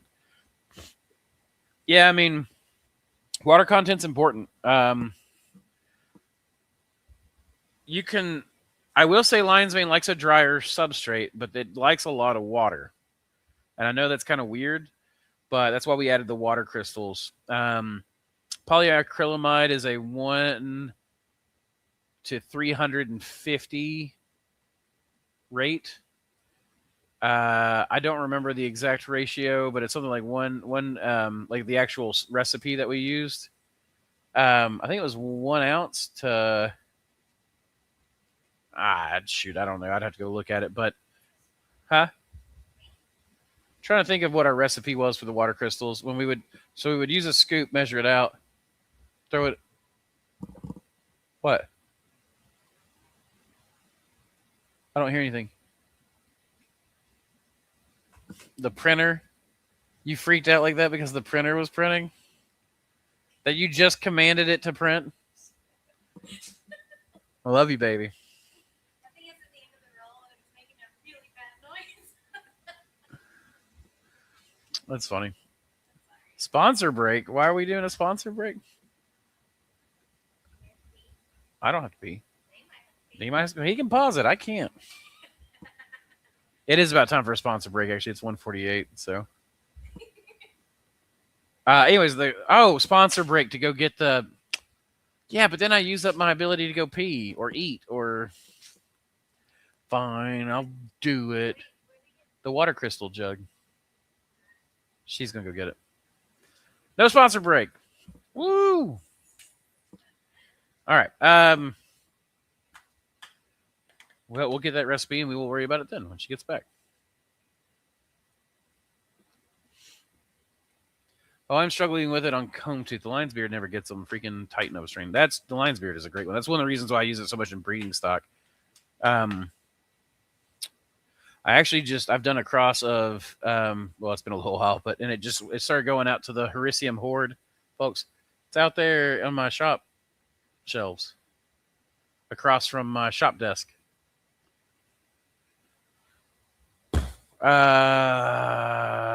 Elderwood crossed with lion's beard. I sent 3 and 4 out with the Hericium horde last week, so that was super cool.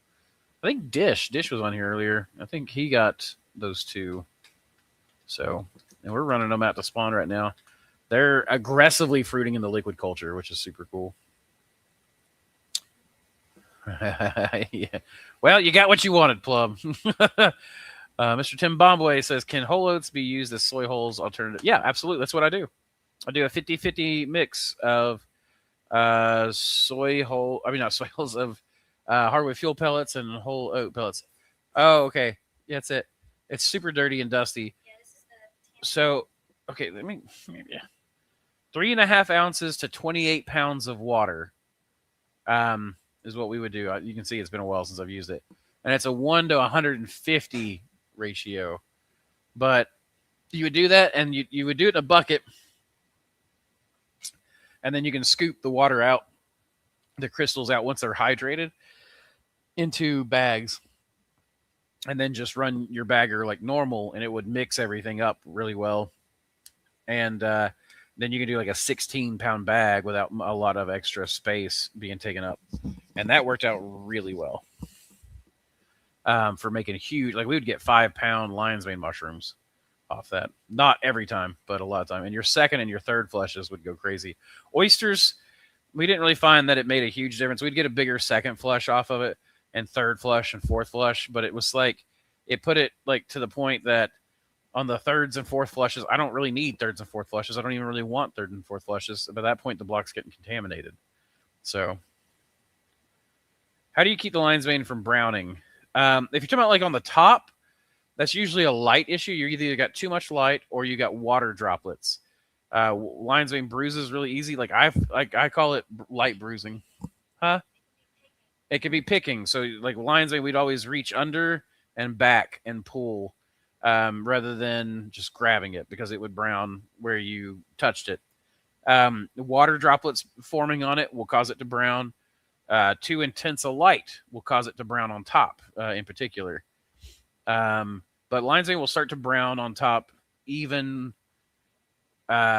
normally as it's starting to age. Like a lot of times if you see that brown on the top and everything's perfect otherwise, and you got a nice big mushroom, that means it's about to start just like losing weight and just basically rotting at that point. I've been using the standard 5-pound patch bulk bags for spawn to avoid buying spawn bags. Any problems with this? Do I really need the finer patch filters? Will it sterilize to the core in a PC? When you say standard 5-pound patch bulk bags, do you mean like the 0.5 micron rather than the 0.2 micron? For your grain spawn, anything in house, you can probably, like, you can oftentimes get away with the 0.5 or 5 point, but the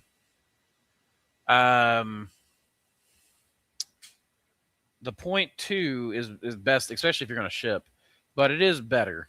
It is actually a lot more protective of your strains. Like if you're just producing spawn and you're just going to use it 1 or 2 generations, you're probably fine. If your area where you're keeping your spawn is clean, if the air is clean, then you can probably get away with it longer. But that's because you're filtering the room rather than filtering the bag as much. That said, I always went preferentially towards the 0.2 micron filter patches, just to be extra safe and sure. So, tell us about the Hericium Horde, please. I will tell you that it's a Patreon tier, but we're about to change our Patreon stuff up. We haven't gotten there yet. I've got to figure it out. There, Patreon is forcing me to change the way we do things. But the way the Hericium Horde was that you support us. Usually about every 3 or 4 months of you supporting us, we would then send you a package with those month's benefits, and it'd be it's 3 syringes of lion's mane strains per month, and it was usually stuff that people sent in to us, wild strains that we collected. It was stuff that you can't get on our website. Basically, it includes both, but the truth is that we're fulfilling all of that. That's been the people have supported us for, but as Patreon makes this change, we're going to have to change with it, and Hericium Horde will probably not be on that going forward once they make the change. And I don't remember what that date is. It's like a month or 2 away. Well, and they made it really like so we download the list, and it won't actually the way Patreon works, the CSV file, CVS file, no CSV file. CVS is a pharmacy. wouldn't tell us which ones were Hericium hordes and which ones weren't. So we have to go through back and individually look at it who signed up via our email. It's weird. Patreon's not making me super happy right now, but the Hericium horde was one of my favorite tiers, and unfortunately, we're just gonna have to kick it to the curb. We are going to be, I think, increasing the amount of digital stuff that we offer through our Patreon to make it worth people. And I mean, like, I'm planning on doing sticker designs that Samantha and I can create, some class benefits that people can get, some how-tos, illustrated guides and things like that I'm working on. So it's I think it should just be one bundle. And if you sign up, everyone gets it across. that is what that's basically what we're working on, is like a bundle deal. Though that'll be a certain tier point. So anyways, I know that turned out to be a conversation about Patreon rather than the Hericium horde, but that's just because the very nature of the Hericium horde is changing, because we can't do it anymore. They're going to force us to basically take $10 and give out 3 syringes for that, and I can't do that. Like I'll pay $5 or $6 in shipping, and then I'll end up paying $1.50 per syringe, and now you can see I've lost money fulfilling the thing. So that's why. What ratio are you using in your whole oats hardwood fuel pellets mix? 50-50-50 mix. It is 50% hardwood fuel pellets, 50% whole oats, hydrated to 50%. Is lion's beard a little bit more likely to taste bitter on certain substrates, or is it more just a Hericium thing? Lion's beard, most of the lion's manes, but what I have found is that anything that seems to be a true lion's mane seems to get a little bit bitter on, like, soy hulls in particular. Wheat bran pellets, never noticed anything with it. Loose wheat bran, the whole oats, the oat hulls, none of that stuff ever seemed to produce the bitter taste. But it does seem like lion's mane strains are more likely to have a bitter flavor to them, like that. Grown on soy in particular. Soy is just not my favorite. It's very productive, but it seems to do some weird things. What causes lion's mane to get real coral-like and stretched out tendrils? I cloned a lion's mane from the grocery store that looked like an Arenaceus. Well, lion's mane would be Arenaceus, but you're saying that it's getting stretched out tendrils. That's typically too much CO2 or too much water or both. Too much humidity. Lion's mane doesn't actually need...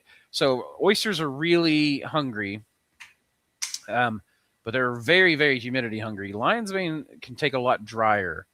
It can actually take less fresh air than oysters too, but certain strains can be air hungry. And I see this across Hericium. Hericium is not... Most Hericium strains that are in cultivation are wild strains just brought to cultivation with little to no development work done on them. What I'm seeing is, as I develop strains in the grow room, you start seeing performance tighten up a lot.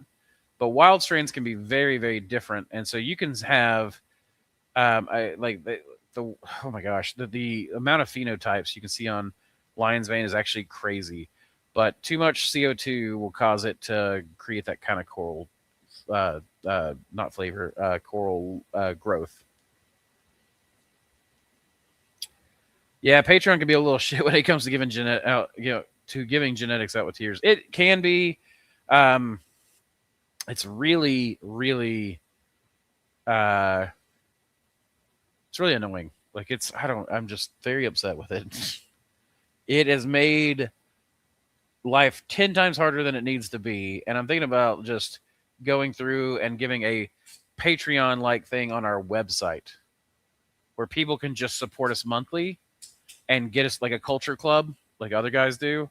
Like, honestly, I'm thinking about just doing our culture club and boom, just calling it that. and then having a digital download for people who want to support us in the lower tiers. And I don't know, just that kind of thing. I'm so done with Patreon. The reason why people like Patreon is that they can subscribe to something and not have to worry about the mindset of going each month to pay a subscription. Everything's Well, if we do a subscription, it'll be fully automated. I just had, and that's another thing, is I have to find out how to get PayPal subscriptions or the Bluehost subscription stuff set up. Because what Samantha's saying is the nice thing about Patreon is they just charge you, and you can support your creator. You don't have to go and pay it every month, which we can do recurring invoices and stuff. But then it's annoying, yeah. also sort of the issue is some people will subscribe and they don't realize they're getting charged. That's true. A lot of times people will. I have done that. I've supported Patreons for far longer than I wanted to. I only support two Patreons right now. I support the Spalting Collective, and I support Mushroom Wonderland. So, have you won any barrel tosses lately? What barrel tosses? Where am I tossing barrels, Plum? Let me know. I don't know where I won a barrel toss, unless you're calling like me. But no one tosses a dwarf. I've always found lion's mane on dying or dead trees. Do they infect the kill the tree, or is it symbiotic? So they are saprobes. As far as I know, they are true saprobes. They might kill a tree that is already weakened, but for the most part, from what I understand and have seen, hericiums they're after the dead material. Oysters are oftentimes opportunistic killers. And lion's mane might be as well, but it is most likely, and from my full understanding, it's a true saprobe, which means it's a true scavenger. So it's after things that are already dead. But a lot of scavengers are opportunistically predators. I mean, like vultures are true scavengers, but a vulture will absolutely eat a living, baby chick or something like that if it can get to it. So I'm really settling on Rocky Top for production blue. I haven't seen a more consistent blue that is that beautiful, heavy, and decently stemmed, and very blotch immune. It is very blotch immune. The only problem with Rocky Top is that it is the slowest of the sisters. But it is, it's why we gave it the name Rocky Top, is it's honestly my favorite strain out of all of those. So out of BS26, Mother of Pearl, Rocky Top, Rocky Top, you'll always be home, sweet home to me, Samantha said. Good old Rocky Top. Woo! You know what I noticed? I heard that song out somewhere else one time. You may have been with me. And it was a good old Rocky Top. And I went, woo! And nobody else did it. And I was like, oh my gosh, that's a uniquely Tennessee Vols thing, No, shoot. Anyways, so Rocky Top is absolutely, to me, there's not an oyster that has finer flesh and more beautiful color. Other than BS26 is got that good cobalt blue color. It's almost like, I don't know. I love that whole lineage. That was one of the first set of crosses I ever did that produced. It was a Lambert's 123 and North Spore's Snow Oyster, and I crossed those two, and I got BS26 and Rocky Top and Mother of Pearl and Watercolor and Super Scallop. Super Scallop came from that cross. Watercolor is probably the most interesting, but it's a little weird. But I got those 5 strains out of that one cross, and they're still, of course, they're most popular. I don't release a lot of new strains because of all the culture vultures out there. Shit, Samantha told me there was somebody selling BS26 syringes for $8. If people are going to go buy it from them, then let them. Fuck it. At this point, I'm getting so dejected. Getting so freaking dejected with these guys. Who was it? She's looking it up. I'm just, I'm not saying this for you to go talk to them, or even so you can go buy it from them. But I'm just like, Spore and Sprout selling my King Blue for $5 a syringe pissed me off. I think he's back up now to like 10, but still, that's a third my price. Kingdom LCs, so selling BS26 and calling it BS26. They're selling everybody's strains. I'm so like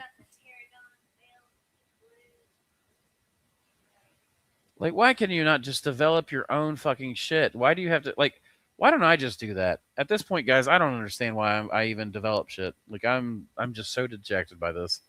Anyways, Rocky Top is one of my favorites. Sorry, I didn't mean to go dark. I would like to see a Patreon tier that sends out random strains once a month. That's kind of what our oh shoot, what's the other tier called? I think it's just called the mycologium. And it would send out random stuff, which we actually need to fulfill. I'm a little behind on that. We got the Hericium Horde out first. The hard thing is not. That's the other thing. Yes, we have to figure out what have we sent that person already.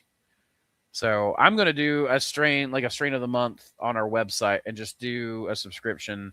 We'll close down the Patreon, and then I'll offer a support pathway for people who want to do who want digital stuff. So we'll get all that stuff going.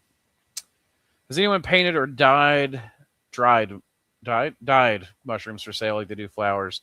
I don't know of anybody I know people that have dyed them. Jake Howard, if he's still here, dyed living mushrooms with food coloring. He literally just splattered food coloring on a white oyster.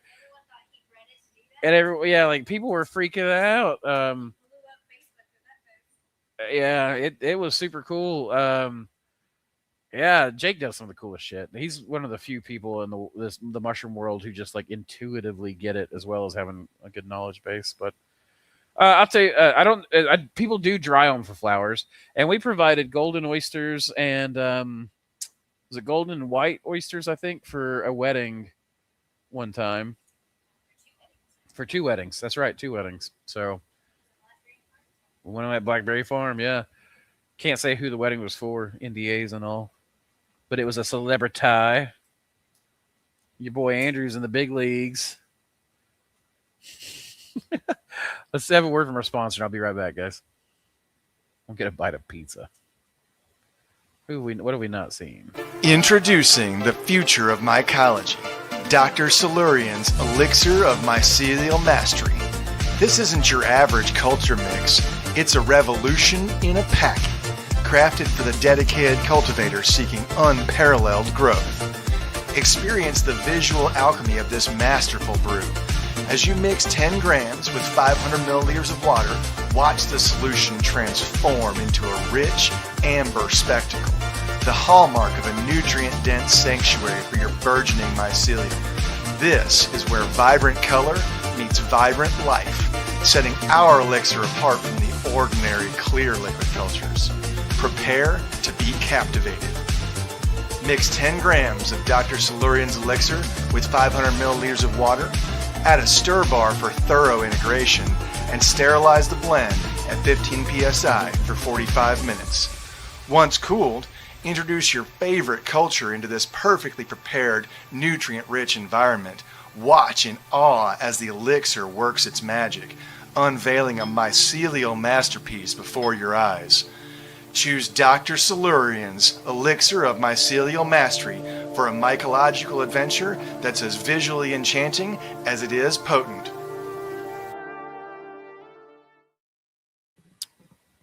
Let's try to swallow it before I got back.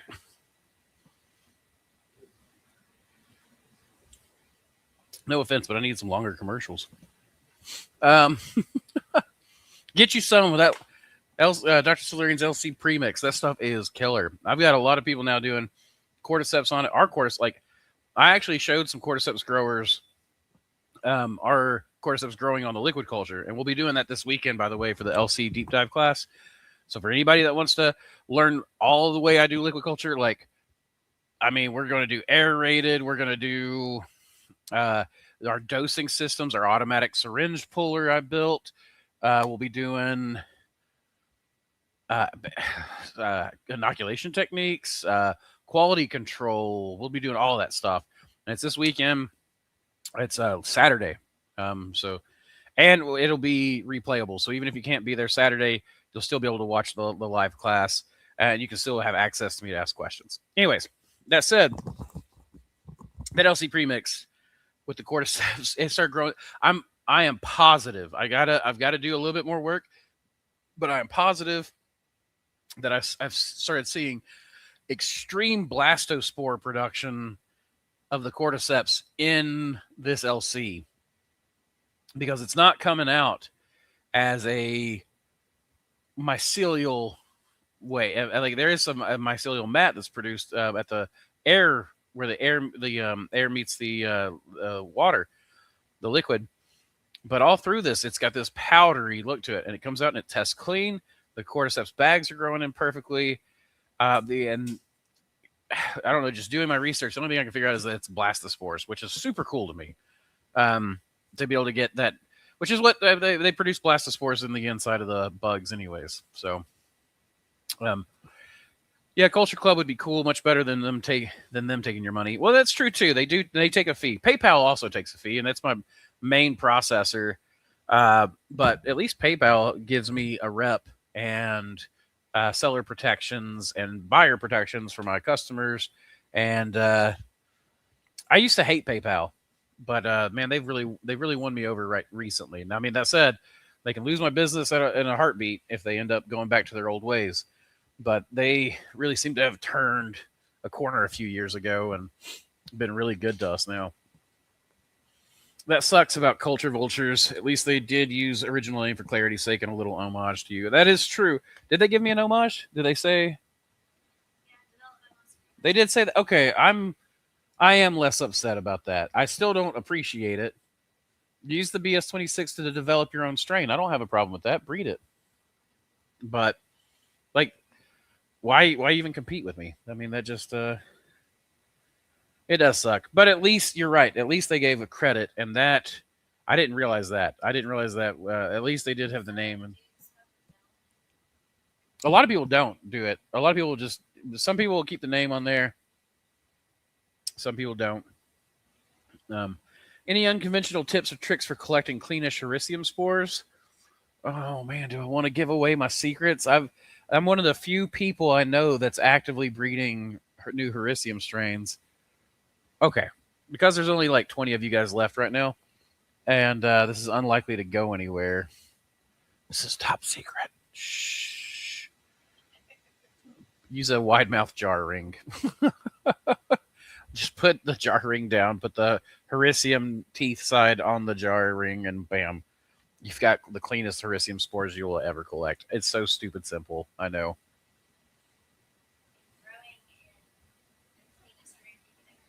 Well, that's true too. Samantha's got a good point. Like, don't your grow room. You got to have a clean grow room. Hericium, it's like super sticky, and mold spores will stick to it. So you want to grow it somewhere where you don't have a lot of mold and things like that. So.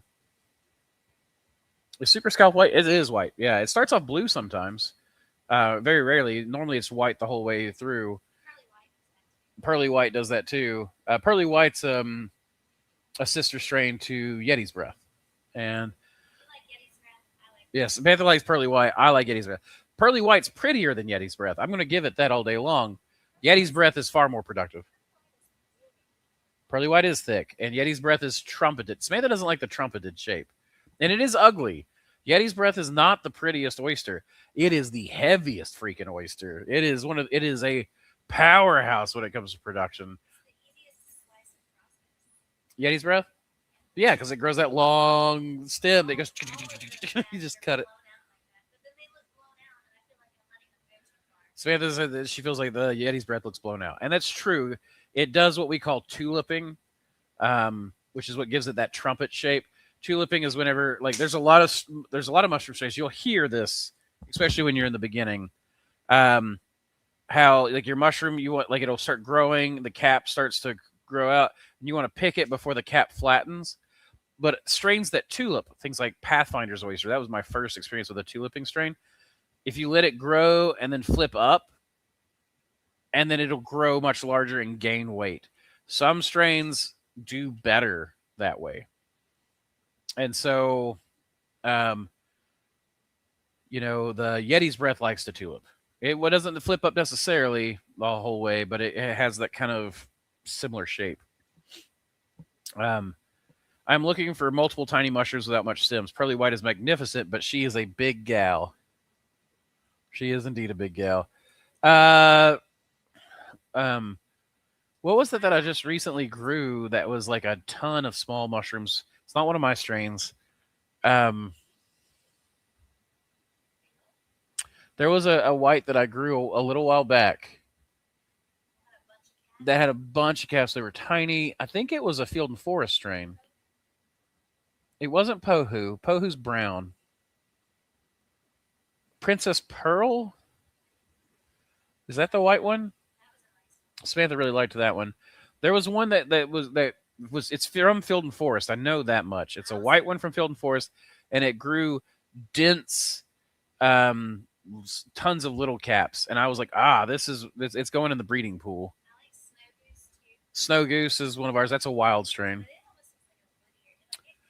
So it cups really hard. That's what Samantha said. So yeah. You're very welcome, Steve. How heavy is Super Scalp? It's pretty heavy. It would be similar to Rocky Top, BS26. It is slower than all of them except Rocky Top. The caps are huge. The stems are thick. It's kind of it's like the king. It's like the white king blue, except that it actually keeps a cap and has those scalloped edges. So I wouldn't call them crunchy. I think they're very soft and fluffy. Yeah, he made like these little wagon. Yeah, but he crisped them. Yeah. I don't know. I think they're soft, but that was the coolest vegan gluten-free macaroni and cheese she ever had. It's because it was mushroom and cheese. It wasn't mac and cheese. Nice. I like Field and Forest. I love Field and Forest. I have considered Field and Forest to be one of the most underrated mycological companies out there. No one ever talks about them. I have my opinions now. I used to love North Spore. They have gone super corporate. They're just selling whatever they can. They're just doing money grabs now. I am not happy with North Spore anymore. They are like, I've tried to work with them a few different times. I've even had them reach out to work with me. It's very strange. I like some of the people that are still there that started in the old days, like Lou. But it is just, North Spore it's going a direction I really freaking hate. But Field and Forest is a family-owned company. They're not corporate, and they are in it to win it, I think. And they're going to be here far after North Spore implodes, I think. Yeah, they were here. They were there when I started. They'll probably be there when I'm gone. North Spore is a fantastic company with some of the like I use some of their strains for broodstock. What? I mean, North Spore is a fantastic company. They're going to clip that. Field and Forest is a wonderful company, fantastic company. And they have been underrated. Their genetics have been underrated for a long time. Steve said North Spore, screw North Spore, Field and Forest are awesome. What? I mentioned wanting to breed shiitake. To Field and Forest, yeah. They did send me a bunch of strains, yeah. I don't remember who that was. All of a sudden, I had to check my email that works there. But I was talking to him about it, and I'd like to work with them at some point. Like, that would be super cool. They've really got their shit together. And so, but that's the other thing, though. I would like to talk to them, because when they do spawn, if you order spawn from them, it might take 4 to 6 weeks, like it does with us, to get to you. I wonder how much are they dealing with people, because like we deal with so much people, or they're first time customers. Some guy just got mad at me because it took 4 weeks to get a really unique strain, and that I had to pull out of storage and stuff. And like, it's in stock, but it's in stock as in I can make it. Like, we are working our way towards a fast fulfillment spawn option, and we're getting faster and faster. But yeah, nowhere on the website does it say ships in 24 hours or something like that. And then we get people that are up. I don't know. It's just weird. But feel like I ordered a bag. I remember I ordered a shiitake spawn from them, and there was one bag that came to me in 6 months. I actually forgot about it, and it showed up on the doorstep, and I was like, "Oh yeah, I got this!" And it was the Sun strain. I was impressed by CNS recently. So Cap and Stem, as much as I have had my issues with them, and as much as they do not like me because of said issues, and I'm pretty upset with one particular person there, but overall, that company really has their shit together too. They're doing something right. I will say that all day long. So, Field and Forest is the original gangster. I agree with that. For sure. There are so many older videos about growing mushrooms, but wondering if the older ones are outdated. How many years old videos should I focus on? Some of those things are going to be great. Some of those things are still going to be like a truth is a truth, no matter how old it is. But the old videos and the what? Yeah, the old videos with the specific old guard. Like it's hard to tell you like what year to look at or whatever, but I mean I have a bunch of older videos that would still hold up very well for the way I still do things. But then there are 7 to 8 years old. 2019 I started putting stuff out, and I remember that it was harder to find a lot of good stuff. It was either obscure or downright, lying or, anyways, 2020, I think people are trying to help each other a lot more. I think you're going to see a lot less of the open source going forward, unfortunately. I know I've downplayed it some. I'm more open source with my diehards than I am just regular people. I am still helpful, but those who are like, hey, how do I do exactly your business? I'm like, you got to pay for my knowledge on that one. I'll teach you how to use my products, but other than that, I'm pretty much there. So it's really hard to say. If you get in, they're still using straw, you might avoid that. Straw is Satan substrate.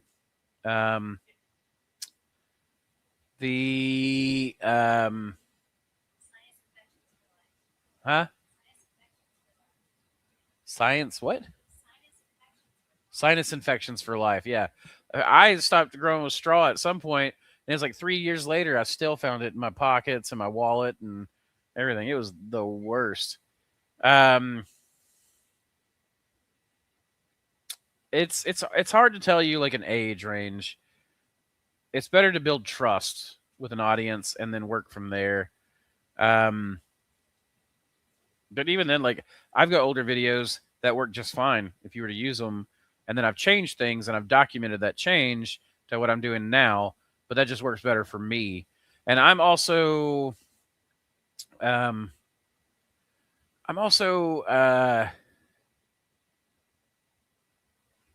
don't really like mushroom gospel, right? I don't like silver bullet solutions or whatever you might call them. Like I don't like easy answers. I like you've got a situation and it's different than mine. So I'd rather you understand the concept of how to do something and then make the decision on how to fit that into your op than me give you the solution.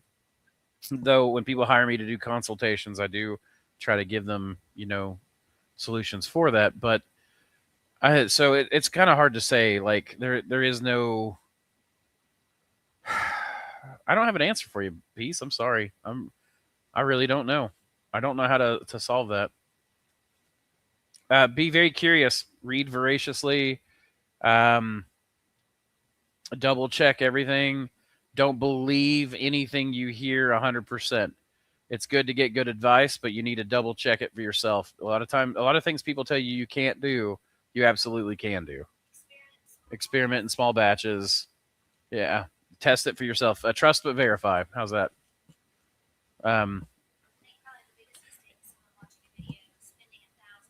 Yeah, just don't watch a video and then spend $1,000 to $2,000 impulsively. As in fact, I tell people when they do our mentorship or a consultation with me, yes, I'm expensive, but I'm going to save you a lot of money, which means don't buy anything before you talk to me. Even if you've got an opportunity before your consult or your mentorship, call me. If you've already paid me, I'm on your side. Like, I will absolutely tell you whether or not to buy that thing. So, also, Peace, what I would say is, like, if they're telling you to grow on straw, I wouldn't do it. If they're telling you to not use plastic bags, I probably wouldn't do it. If they're telling you to grow morels or a bunch of weird stuff rather than, the oysters and lion's mane stuff that's so common to start out with, I would say don't do it. Don't grow chanterelles. You're like, I'm not saying don't ever do it. I'm just saying wait until you have an understanding and use oysters and lion's mane and stuff to build your understanding. So, have you all ever considered a recipe segment using different mushrooms to grow? We've considered that off and on forever. Samantha's wanted to do it.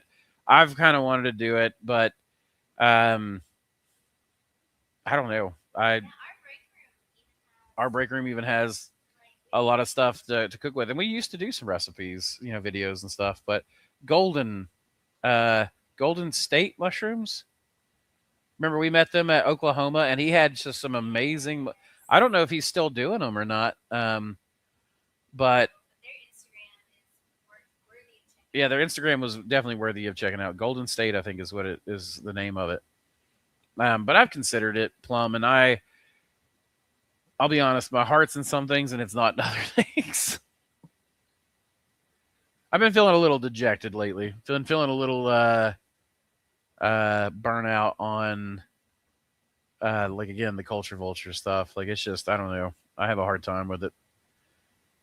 From older videos, do not trust the 10 to 15% wheat bran nonsense. Absolute nonsense with no basis. You will waste years trying to up your yield.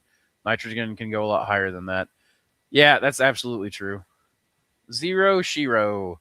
Knowledge has value. I would agree with that. It really does. And a lot of people who won't value your knowledge will not value your time either. So, I wouldn't work with customers who don't value your time or knowledge.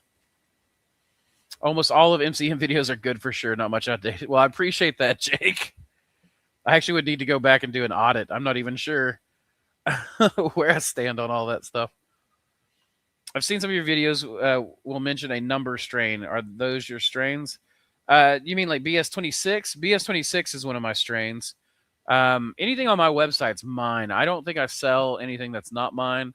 The closest I would come to is the Moon Pearls, which is a collaboration between Jake Howard and myself. Rifle Creek is not one of mine. That is from Legacy Mushrooms, and I only sell that because they donated it to the Mycologium, and I cannot contact them. I cannot find them. I cannot see if they exist, and because of that, I sell the strain to make sure that it never goes away, so that legacy is their legacy. Right.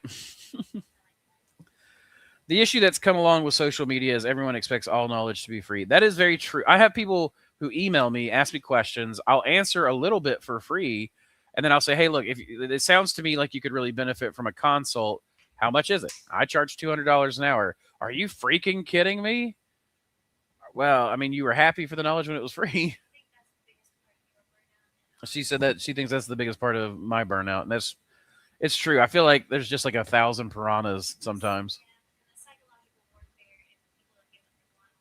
There's weird psychological. Samantha called it psychological warfare, but there's definitely some psych games. I don't mean to complain. This is not the live stream's about. I apologize. I started dating the source date of the info so I can compare to more recent developments. That would be an interesting case study. Let me know what happens there. I would be very interested. And if you experiment, try not to change more than one variable. Yes, that is good advice. Advice that I sometimes do not follow. Often do not follow. Huh? You don't think I'm complaining?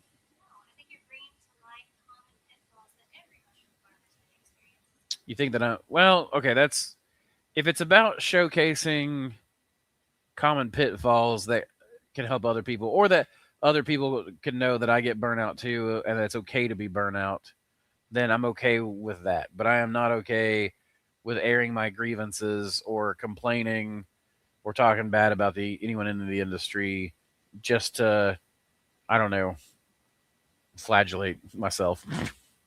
That's not the right word. That's not the right word, right? No, that is the right. No. This is where you discuss positive ways to overcome This is where I discuss positive ways to overcome negative situations. negative situations. I can see that. I love your exception says I love your old videos. The technique videos are spot on. You taught me how to grow lion's mane and make liquid culture 6 years ago, and I am forever grateful for those videos and your efforts. I really appreciate that, exception. I really do. That is very meaningful to me that I've meant so much. That is one of the things that still keeps me in the game, right? As far as like knowledge and stuff goes, because I could just disappear and start growing, and not do this, but I do. I really like that. I've been helpful to people. How do you recommend making wine cap spawn? I've heard people say you have to make it on wood chips. So I am making it. I'm making it on wood chips. You do not have to make it on wood chips, but it does a lot better on wood chips. It does really well in liquid culture, and it does really well. So honestly, I mean, I'm about to start selling. I've got 2 wine cap strains. I'm about to start selling, but if you need it immediately or whatever, the place I would suggest is Field and Forest. They've got a great wine cap strain. I think they sell it in liquid culture. But they also sell it in wood chips, and you can clone from that if you want. Wine cap, you got to kind of beat up a lot of times. So the thing about wine caps is that it does really well in polycultures where there's like bacteria and stuff. It's a brawler. It just does really, really well. However, if you have it in sterile culture, it's like it likes to grow really well and then just stall and just sit there. And if you go in there and you shake it up, bust it up and shake it up, it just grows great again. And then it stalls. It's like it needs some sort of stress or disturbance or competition to thrive. And if it doesn't, it's got a failure to thrive when it's got an easy life. It's weird. I love it. Very much a disturbance habitat mushroom. Miss Smith said, like me. That's true. So, I'm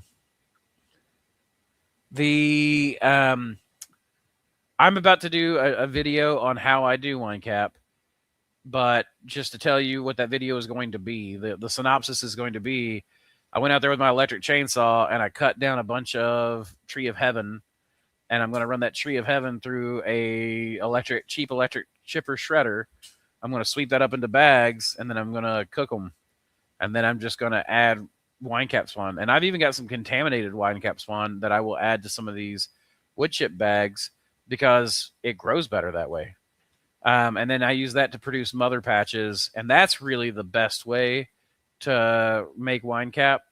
Not spawn, obviously, but is to mother patch to mother patch. It just grows like crazy at that point. Real fine sawdust, it doesn't like unless you have wood chips, but I feel like it just does better in just the plain wood chips. And you can do liquid culture to wood chips. It grows great from that. It goes great from spawn and everything else. So I will take responsibility that I pushed Andrew to sell Rifle Creek as I love the strain so much, and it deserves to be out in the world. Well, you do deserve some credit for that. Absolutely you do.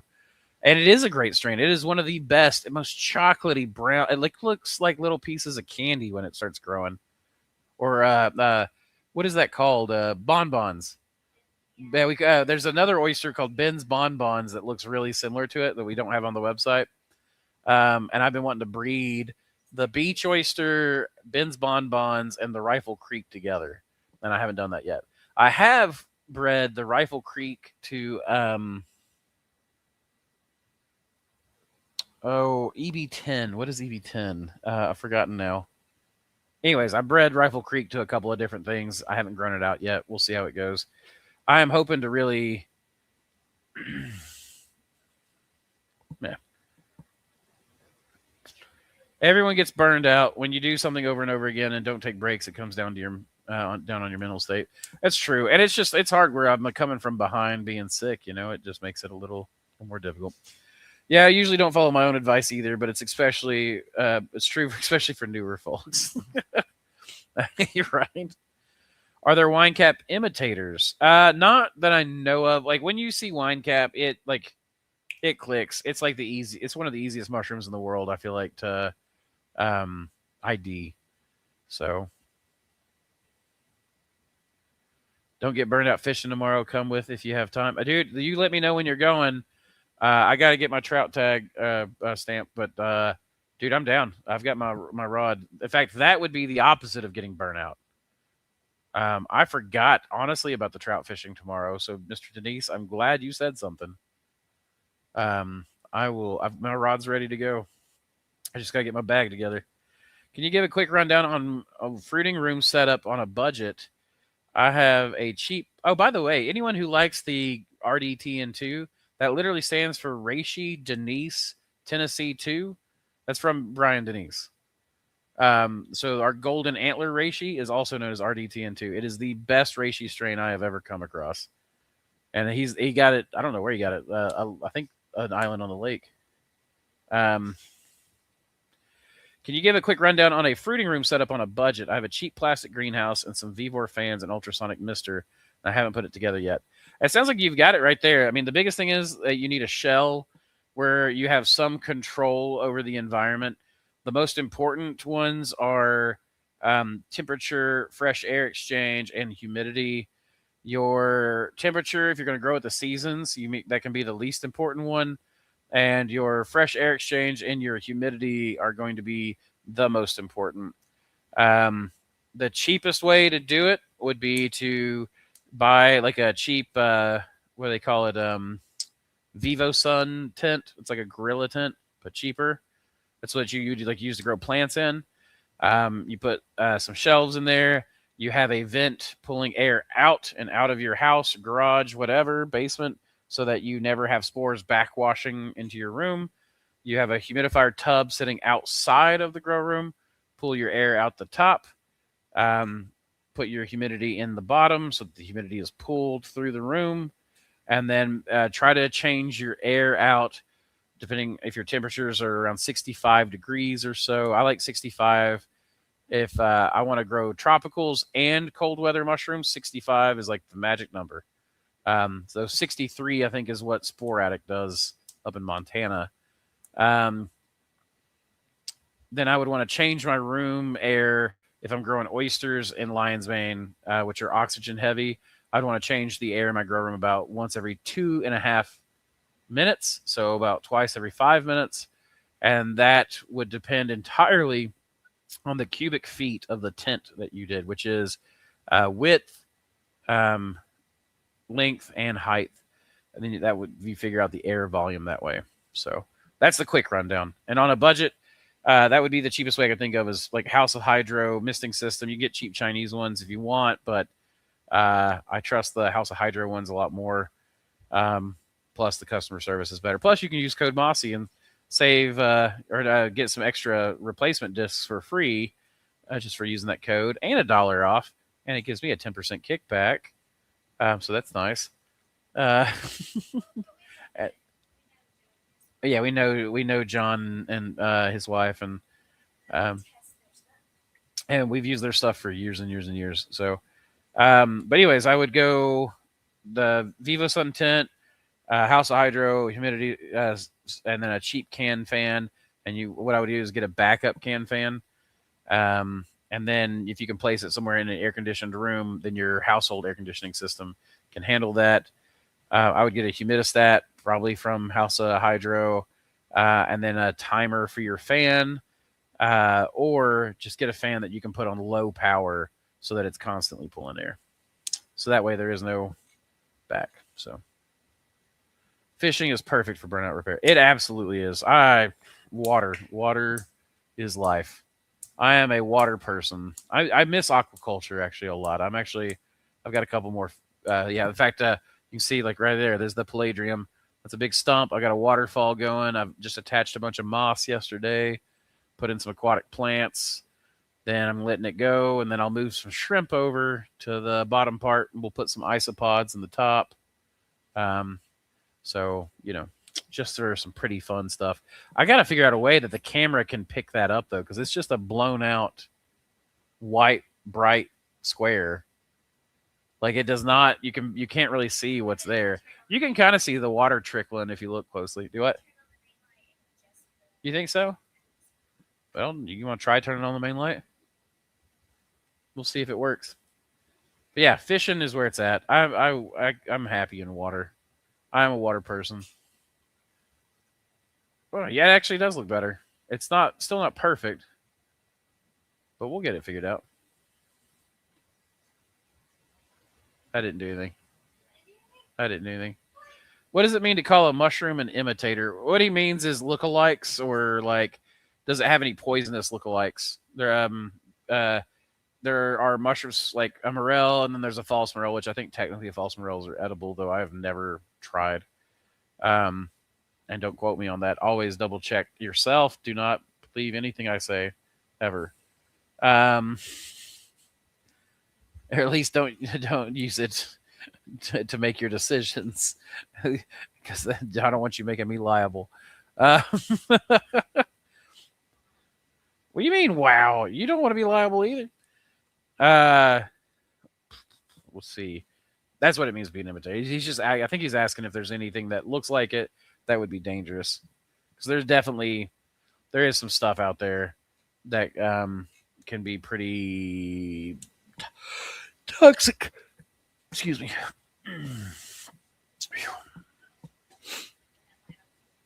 Huh? No. Well, it doesn't matter. I've only got like 15 minutes till I'm signing off anyway. EB10 is bronze cap, or was it metal related? Copperhead. EB10 was copperhead. No? Copperhead was EB5.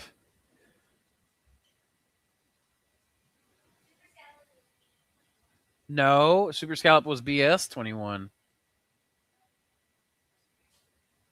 Copperhead's from the EB series, the Elm crossed with Blues.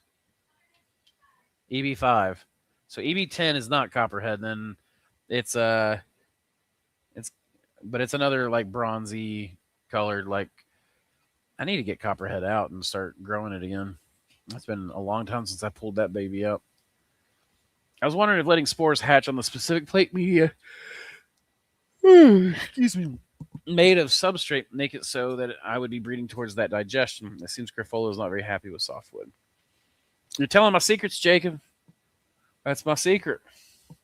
It is always better to germinate spores, in my opinion, as early as possible, getting the strains to the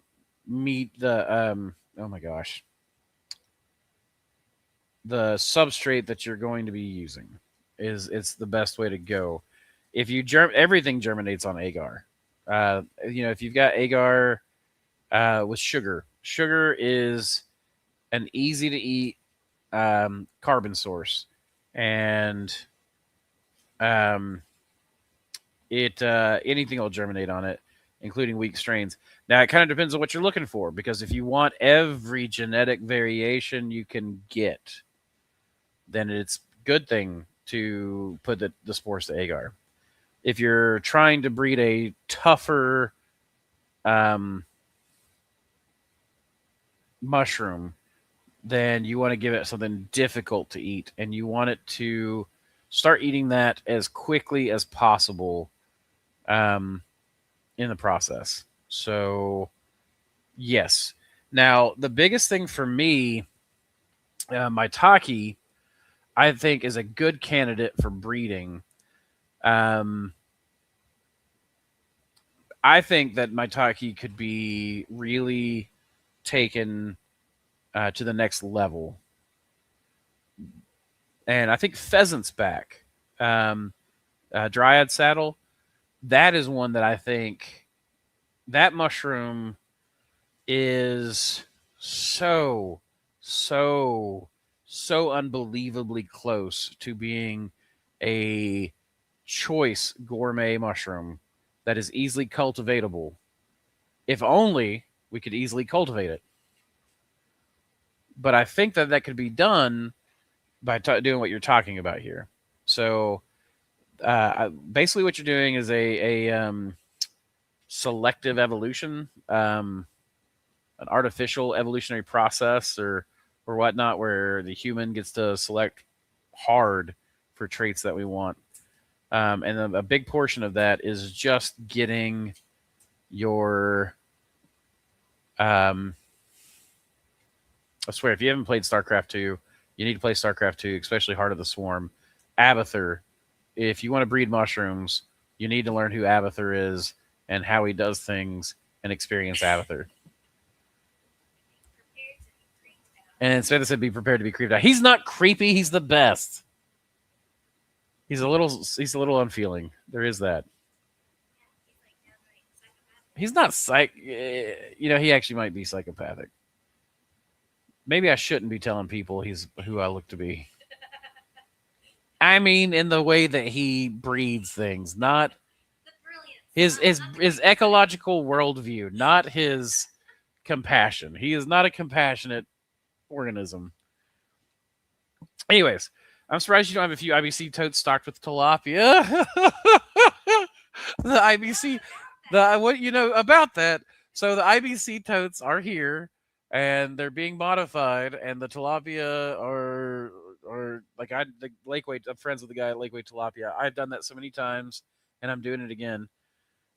So yeah, I mean, you're gonna send me a video. How would I? Are you sending it through Discord? Oh, you got to find it first. Man, I'm not going to lie. I have a Vevor addiction. I'm finding tools I've wanted for a while, and the prices, they are. And I will say they're not like, I told somebody I was buying some Vevor stuff, and they poo-pooed it really hard. My little electric screwdrivers that I've got from there have lasted 2 years of abuse. And I love them. Like they're cheap garbage. I know they are. Like whatever. I prefer my DeWalt tools. Yes, I know. But oh my gosh, I've used so much Vevor stuff. Some people got to start somewhere. Yeah. What's like Harbor Freight? People used to make fun of Harbor Freight. I love Harbor Freight. What? You don't have Nitro, so you can't send me the video? Don't email it. No. You could upload it to you want to upload it to the YouTube folder in the Google Drive. That'd be the easiest way, probably. But I mean, they're not going to get to see the tilapia. Nobody here. They don't care about tilapia, anyways. They're here for mushrooms. Samantha has been wanting me to get back into guppies because once upon a time I bred a strain that I called the heavy metal guppies, and they were the most metallic, shiniest green, and like this yellow green that I had bred, and they looked like irradiated. They were awesome, and they I had them outside, and it was one of my moods where Samantha's like, "You should take care of that," and I'm like, "Fuck some guppies," whatever. Like I haven't done shit. Like it's whatever, blah blah blah, and they died. Because we usually stock all of our ponds, our water gardens with guppies, and they live all summer and they eat all the mosquitoes and that kind of stuff, and. Yeah, poor guppies. I don't have the heavy metal line anymore, and I didn't realize how special those things were. Much like the purple oyster that I never cloned. That oyster that I got that had that lavender color, I never did get it. So, all geniuses are weird. I wouldn't call myself a genius, but they certainly are weird. Every genius I've met. Jake Wolf said, "We want to see tilapia." That's funny. It does all tie in together. That's what I'm saying. Like I'm People think I'm a mushroom guy. I'm not even really a mushroom guy so much as I'm an ecologist or an ecology guy. And mushrooms are such a fascinating part of the ecology. That's what I'm into. My ex-brother-in-law does natural guppy tanks. He's got thousands of guppies, some he bred himself. That's pretty cool. I love that. I love aquaculture, so I wouldn't mind seeing your fish. Well, she's trying to pull it up, but you having trouble, baby? It's all your fault. How's it my fault? How many accounts you have? How many accounts we have? Okay. I think it's in there. I don't know. Oh, okay. Google Drive in the YouTube folder. Right? This folder?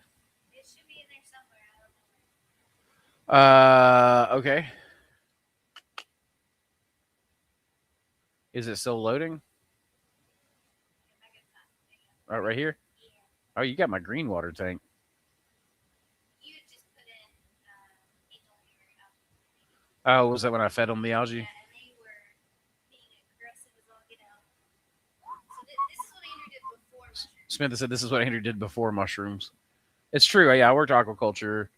I miss it every day. Like the water is probably my favorite thing, but mushrooms are so expansive. Mushrooms, like you can take a tiny piece of mushroom. It's hard to do that with a fish. Take a tiny little piece and go into 1,000,000 pounds of mushroom or 1,000,000 pounds of fish.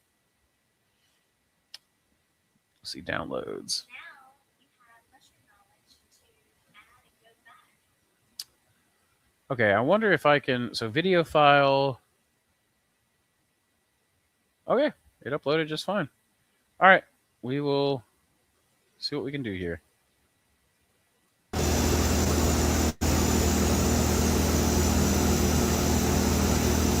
Oh man, you got me missing them bad. Those are my whites.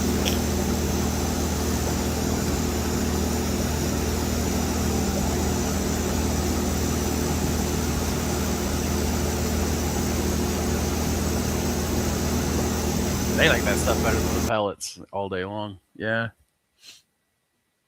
So there's some of my tilapia. That was the whites. I've got I'm supposed to be getting reds and whites from Lakeway Tilapia. He's a local guy here that I made friends with back when I worked at the fish hatchery. So, well, thank you. I appreciate that. I thought it was cool. I miss the tilapia meat. That stuff is so good. And if you feed them a lot of greenery like that, they actually produce a lot of omega-3 fatty acids.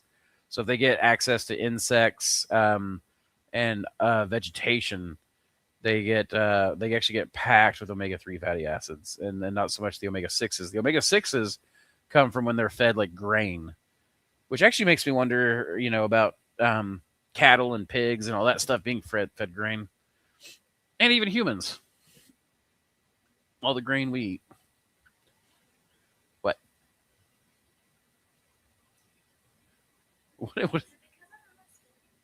What are you doing?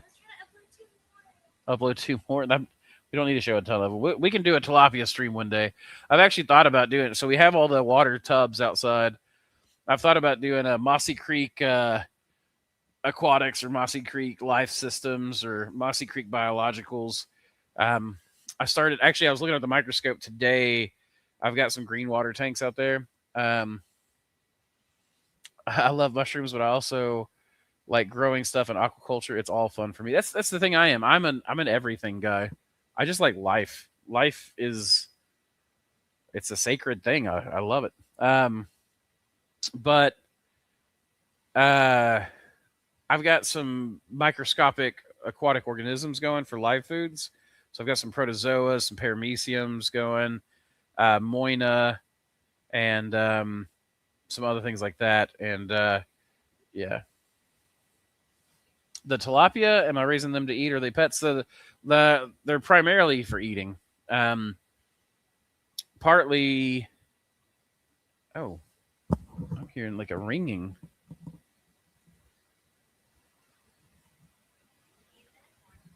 It's in my ear, not the headset. Yeah, that happens sometimes. Do your ears not ever ring every now and then? It almost sounds like air escaping or something. I just assume it's like I've got pressure in my sinuses. It's gone now. But yeah, the fish are primarily to eat, and then I do a lot of the aquatic live foods and stuff like that. That's what. So when I worked at Sustainable Aquatics back in the day, they do it very different now. But I used to be their live foods manager, and would count, like, go in every day and do my rotifer counts and all that stuff. But yeah, that kind of the whole ecosystem, the food web, the all that stuff is just so insane. And mushrooms are the foundation point of that. Like they kind of start everything.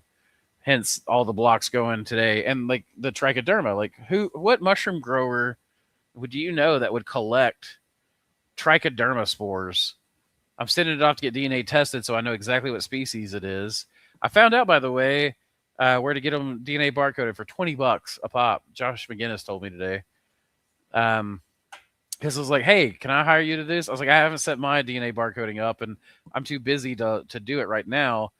And he was like, you can go get it $20 for like GeneWiz or something like that. I was like, oh. And then he's like, yeah, it cost me $10 in materials. I said, well, it makes you wonder how they can do it so cheap. Specialization's amazing. And he was saying that they've got that new machine there where they can do like 1,000 samples at once, and it costs them like nothing. And it has robotic arm sampling. So it does, like, it samples automatically with those little robot things. Technology is here, the affordability is here. Why box yourself into one thing? Especially when it all feeds into each other. Well, so I wish you guys could hear what Samantha's saying, but can you repeat it? Do you remember it? The technology's here. The pricing is here. And affordability is finally here. Why box yourself into one thing? Well, and this is okay. This is a conversation. Okay, I know exactly what you're saying. Samantha and I have this conversation pretty regularly, and that's basically like, in a world where automation is becoming more and more and more common, the generalist is king again. For so long, us generalists, we've been at the margins trying to figure out ways, or on how to do stuff, how to make our living, whatever, because we're not specialist-minded people. ADHDers are kings of generalization, right? We learn a lot or a little bit about everything, and we see it how it all connects together. And we have such a hard time specializing into deep specializations. That's autism. Autism allows you to despecialize into weird, deep things. And not saying you can't with ADHD and all that stuff. I know I'm being very generalist right here. But the idea is that with automation, we have the ability to take advantage of the specializations as generalists, which allows us to become the conductors, the designers, the composers of systems, not just life, but I'm talking life systems specifically here. Yeah, search engines, data clouds, videography is so widespread. Everybody's phone. Nobody has to specialize in one thing. What? So no one has to specialize in one thing, and then find someone in the next generation to specialize in that same thing, just to pass on the knowledge. Yes, okay. The internet, like, yes, our capabilities of gathering, storing knowledge, and handing that off to someone else to use. It's very Cheng Ho. Did you know that Werner? Do I? We have an aquaponics folder with all the fish videos that she's taken. Excellent. That sounds great to me. Anyways, I'm getting off the deep end.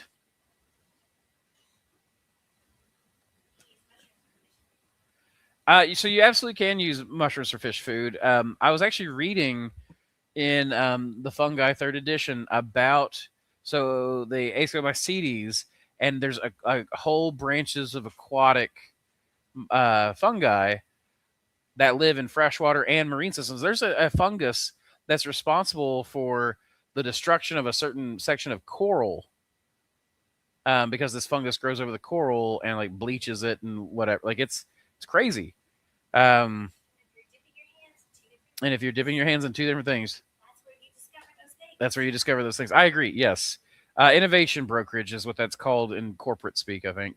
and I love it. I love innovation brokerage. It scratches the itches. So cross-disciplinary. Cross-disciplinary in view. Yep. Really appreciate it. Absolutely, peace. I hope your peace is boomed, or your life is boomed with lots of peace. I appreciate you guys. It is 2:59, 3-hour mark. So I have now Andrew Rogan to myself. I'm going to now close up shop and go eat some of that delicious pizza from my favorite pizza place in the entire world ever. And Samantha, I just mentioned that I was craving it, and she went and got my favoriteest pizza. And she even got my mushroom and pepperoni, which is my favorite from there. So, and you all can't have it unless you come visit me. So, you know, if you come visit me, I'll take you to my favorite pizza place. If you schedule it with me first and pay for me. Wow. If I'm taking them to my favorite pizza place and showing it, they got to pay me. Oh my goodness. She said, "Stop that." Appreciate you all hanging with us. The way to a man's heart is through his belly, and what a belly I have, which means what a heart. Actually, when I was in boot camp, for those of you still here, you may get this. So it was a corpsman, not my drill instructor. I was in there, and I was having inflammation issues in the combat training section. After we got through rifle week, and I was having some issues, but I went into the hospital. And they did some X-rays, and then I got brought back out, and there was a corpsman there, and he was like, "Do you know you have an enlarged heart?" And I went, "This recruit, that's because this recruit has a lot of love, sir." He said, "Shut the fuck up." So, you know. But then it was actually weird because I would go in, I'd be fine, and I'd go back in for X-rays, and my heart would not be enlarged. And then later, I'd go back again, and my heart would be enlarged. And I guess it was a inflammation issue, but. Oh yeah, you look very studious. You guys have a really great night. Thank you so much for hanging out with me, making this worthwhile, really lifting my spirits tonight. You guys are killers. I appreciate it. Killers of the bad stuff, not in a bad way. I think Samantha's just constantly horrified at the things that come out of my mouth. She says she's afraid I'm going to get shut down. That would hurt. Oh, Or someone's going to take it in their own. somebody's asking a question at the very end while I'm saying my goodbyes. That's okay. I'll answer it. Can I Castellani storage a quart? Oh my gosh. Can I Castellani storage a quart LC jar by plugging the air port?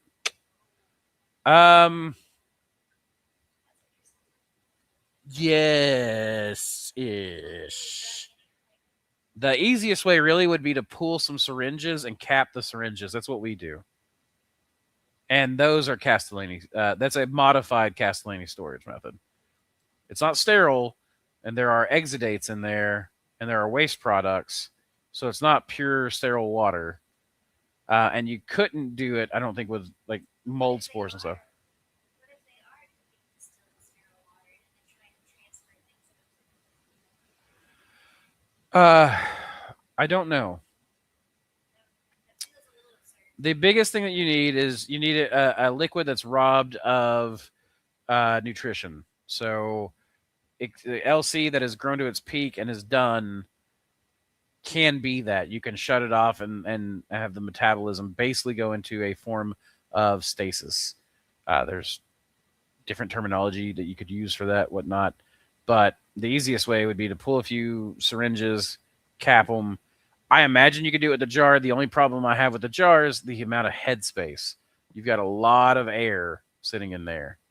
And so you're going to have a lot of growth. A big pellicle will develop, etc. You would really need zero headspace, which is hard to do when you're sterilizing it in a pressure cooker because you'll get boil off. So kind of ish, Nathan, but the way I would do it is I'd just cap a few syringes. All right, y'all. Keep spawning culture. Thank you very much. Have a good night.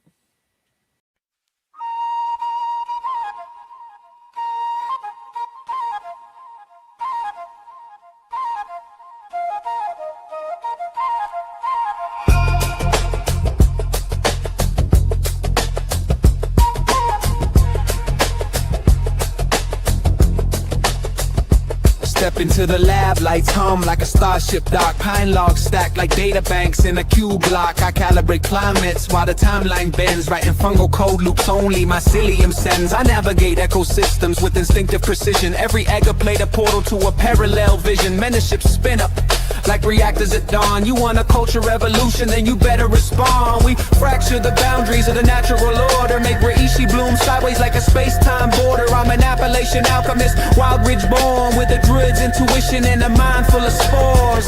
Keep spawning culture. We're the network underfoot, the unseen sculpture.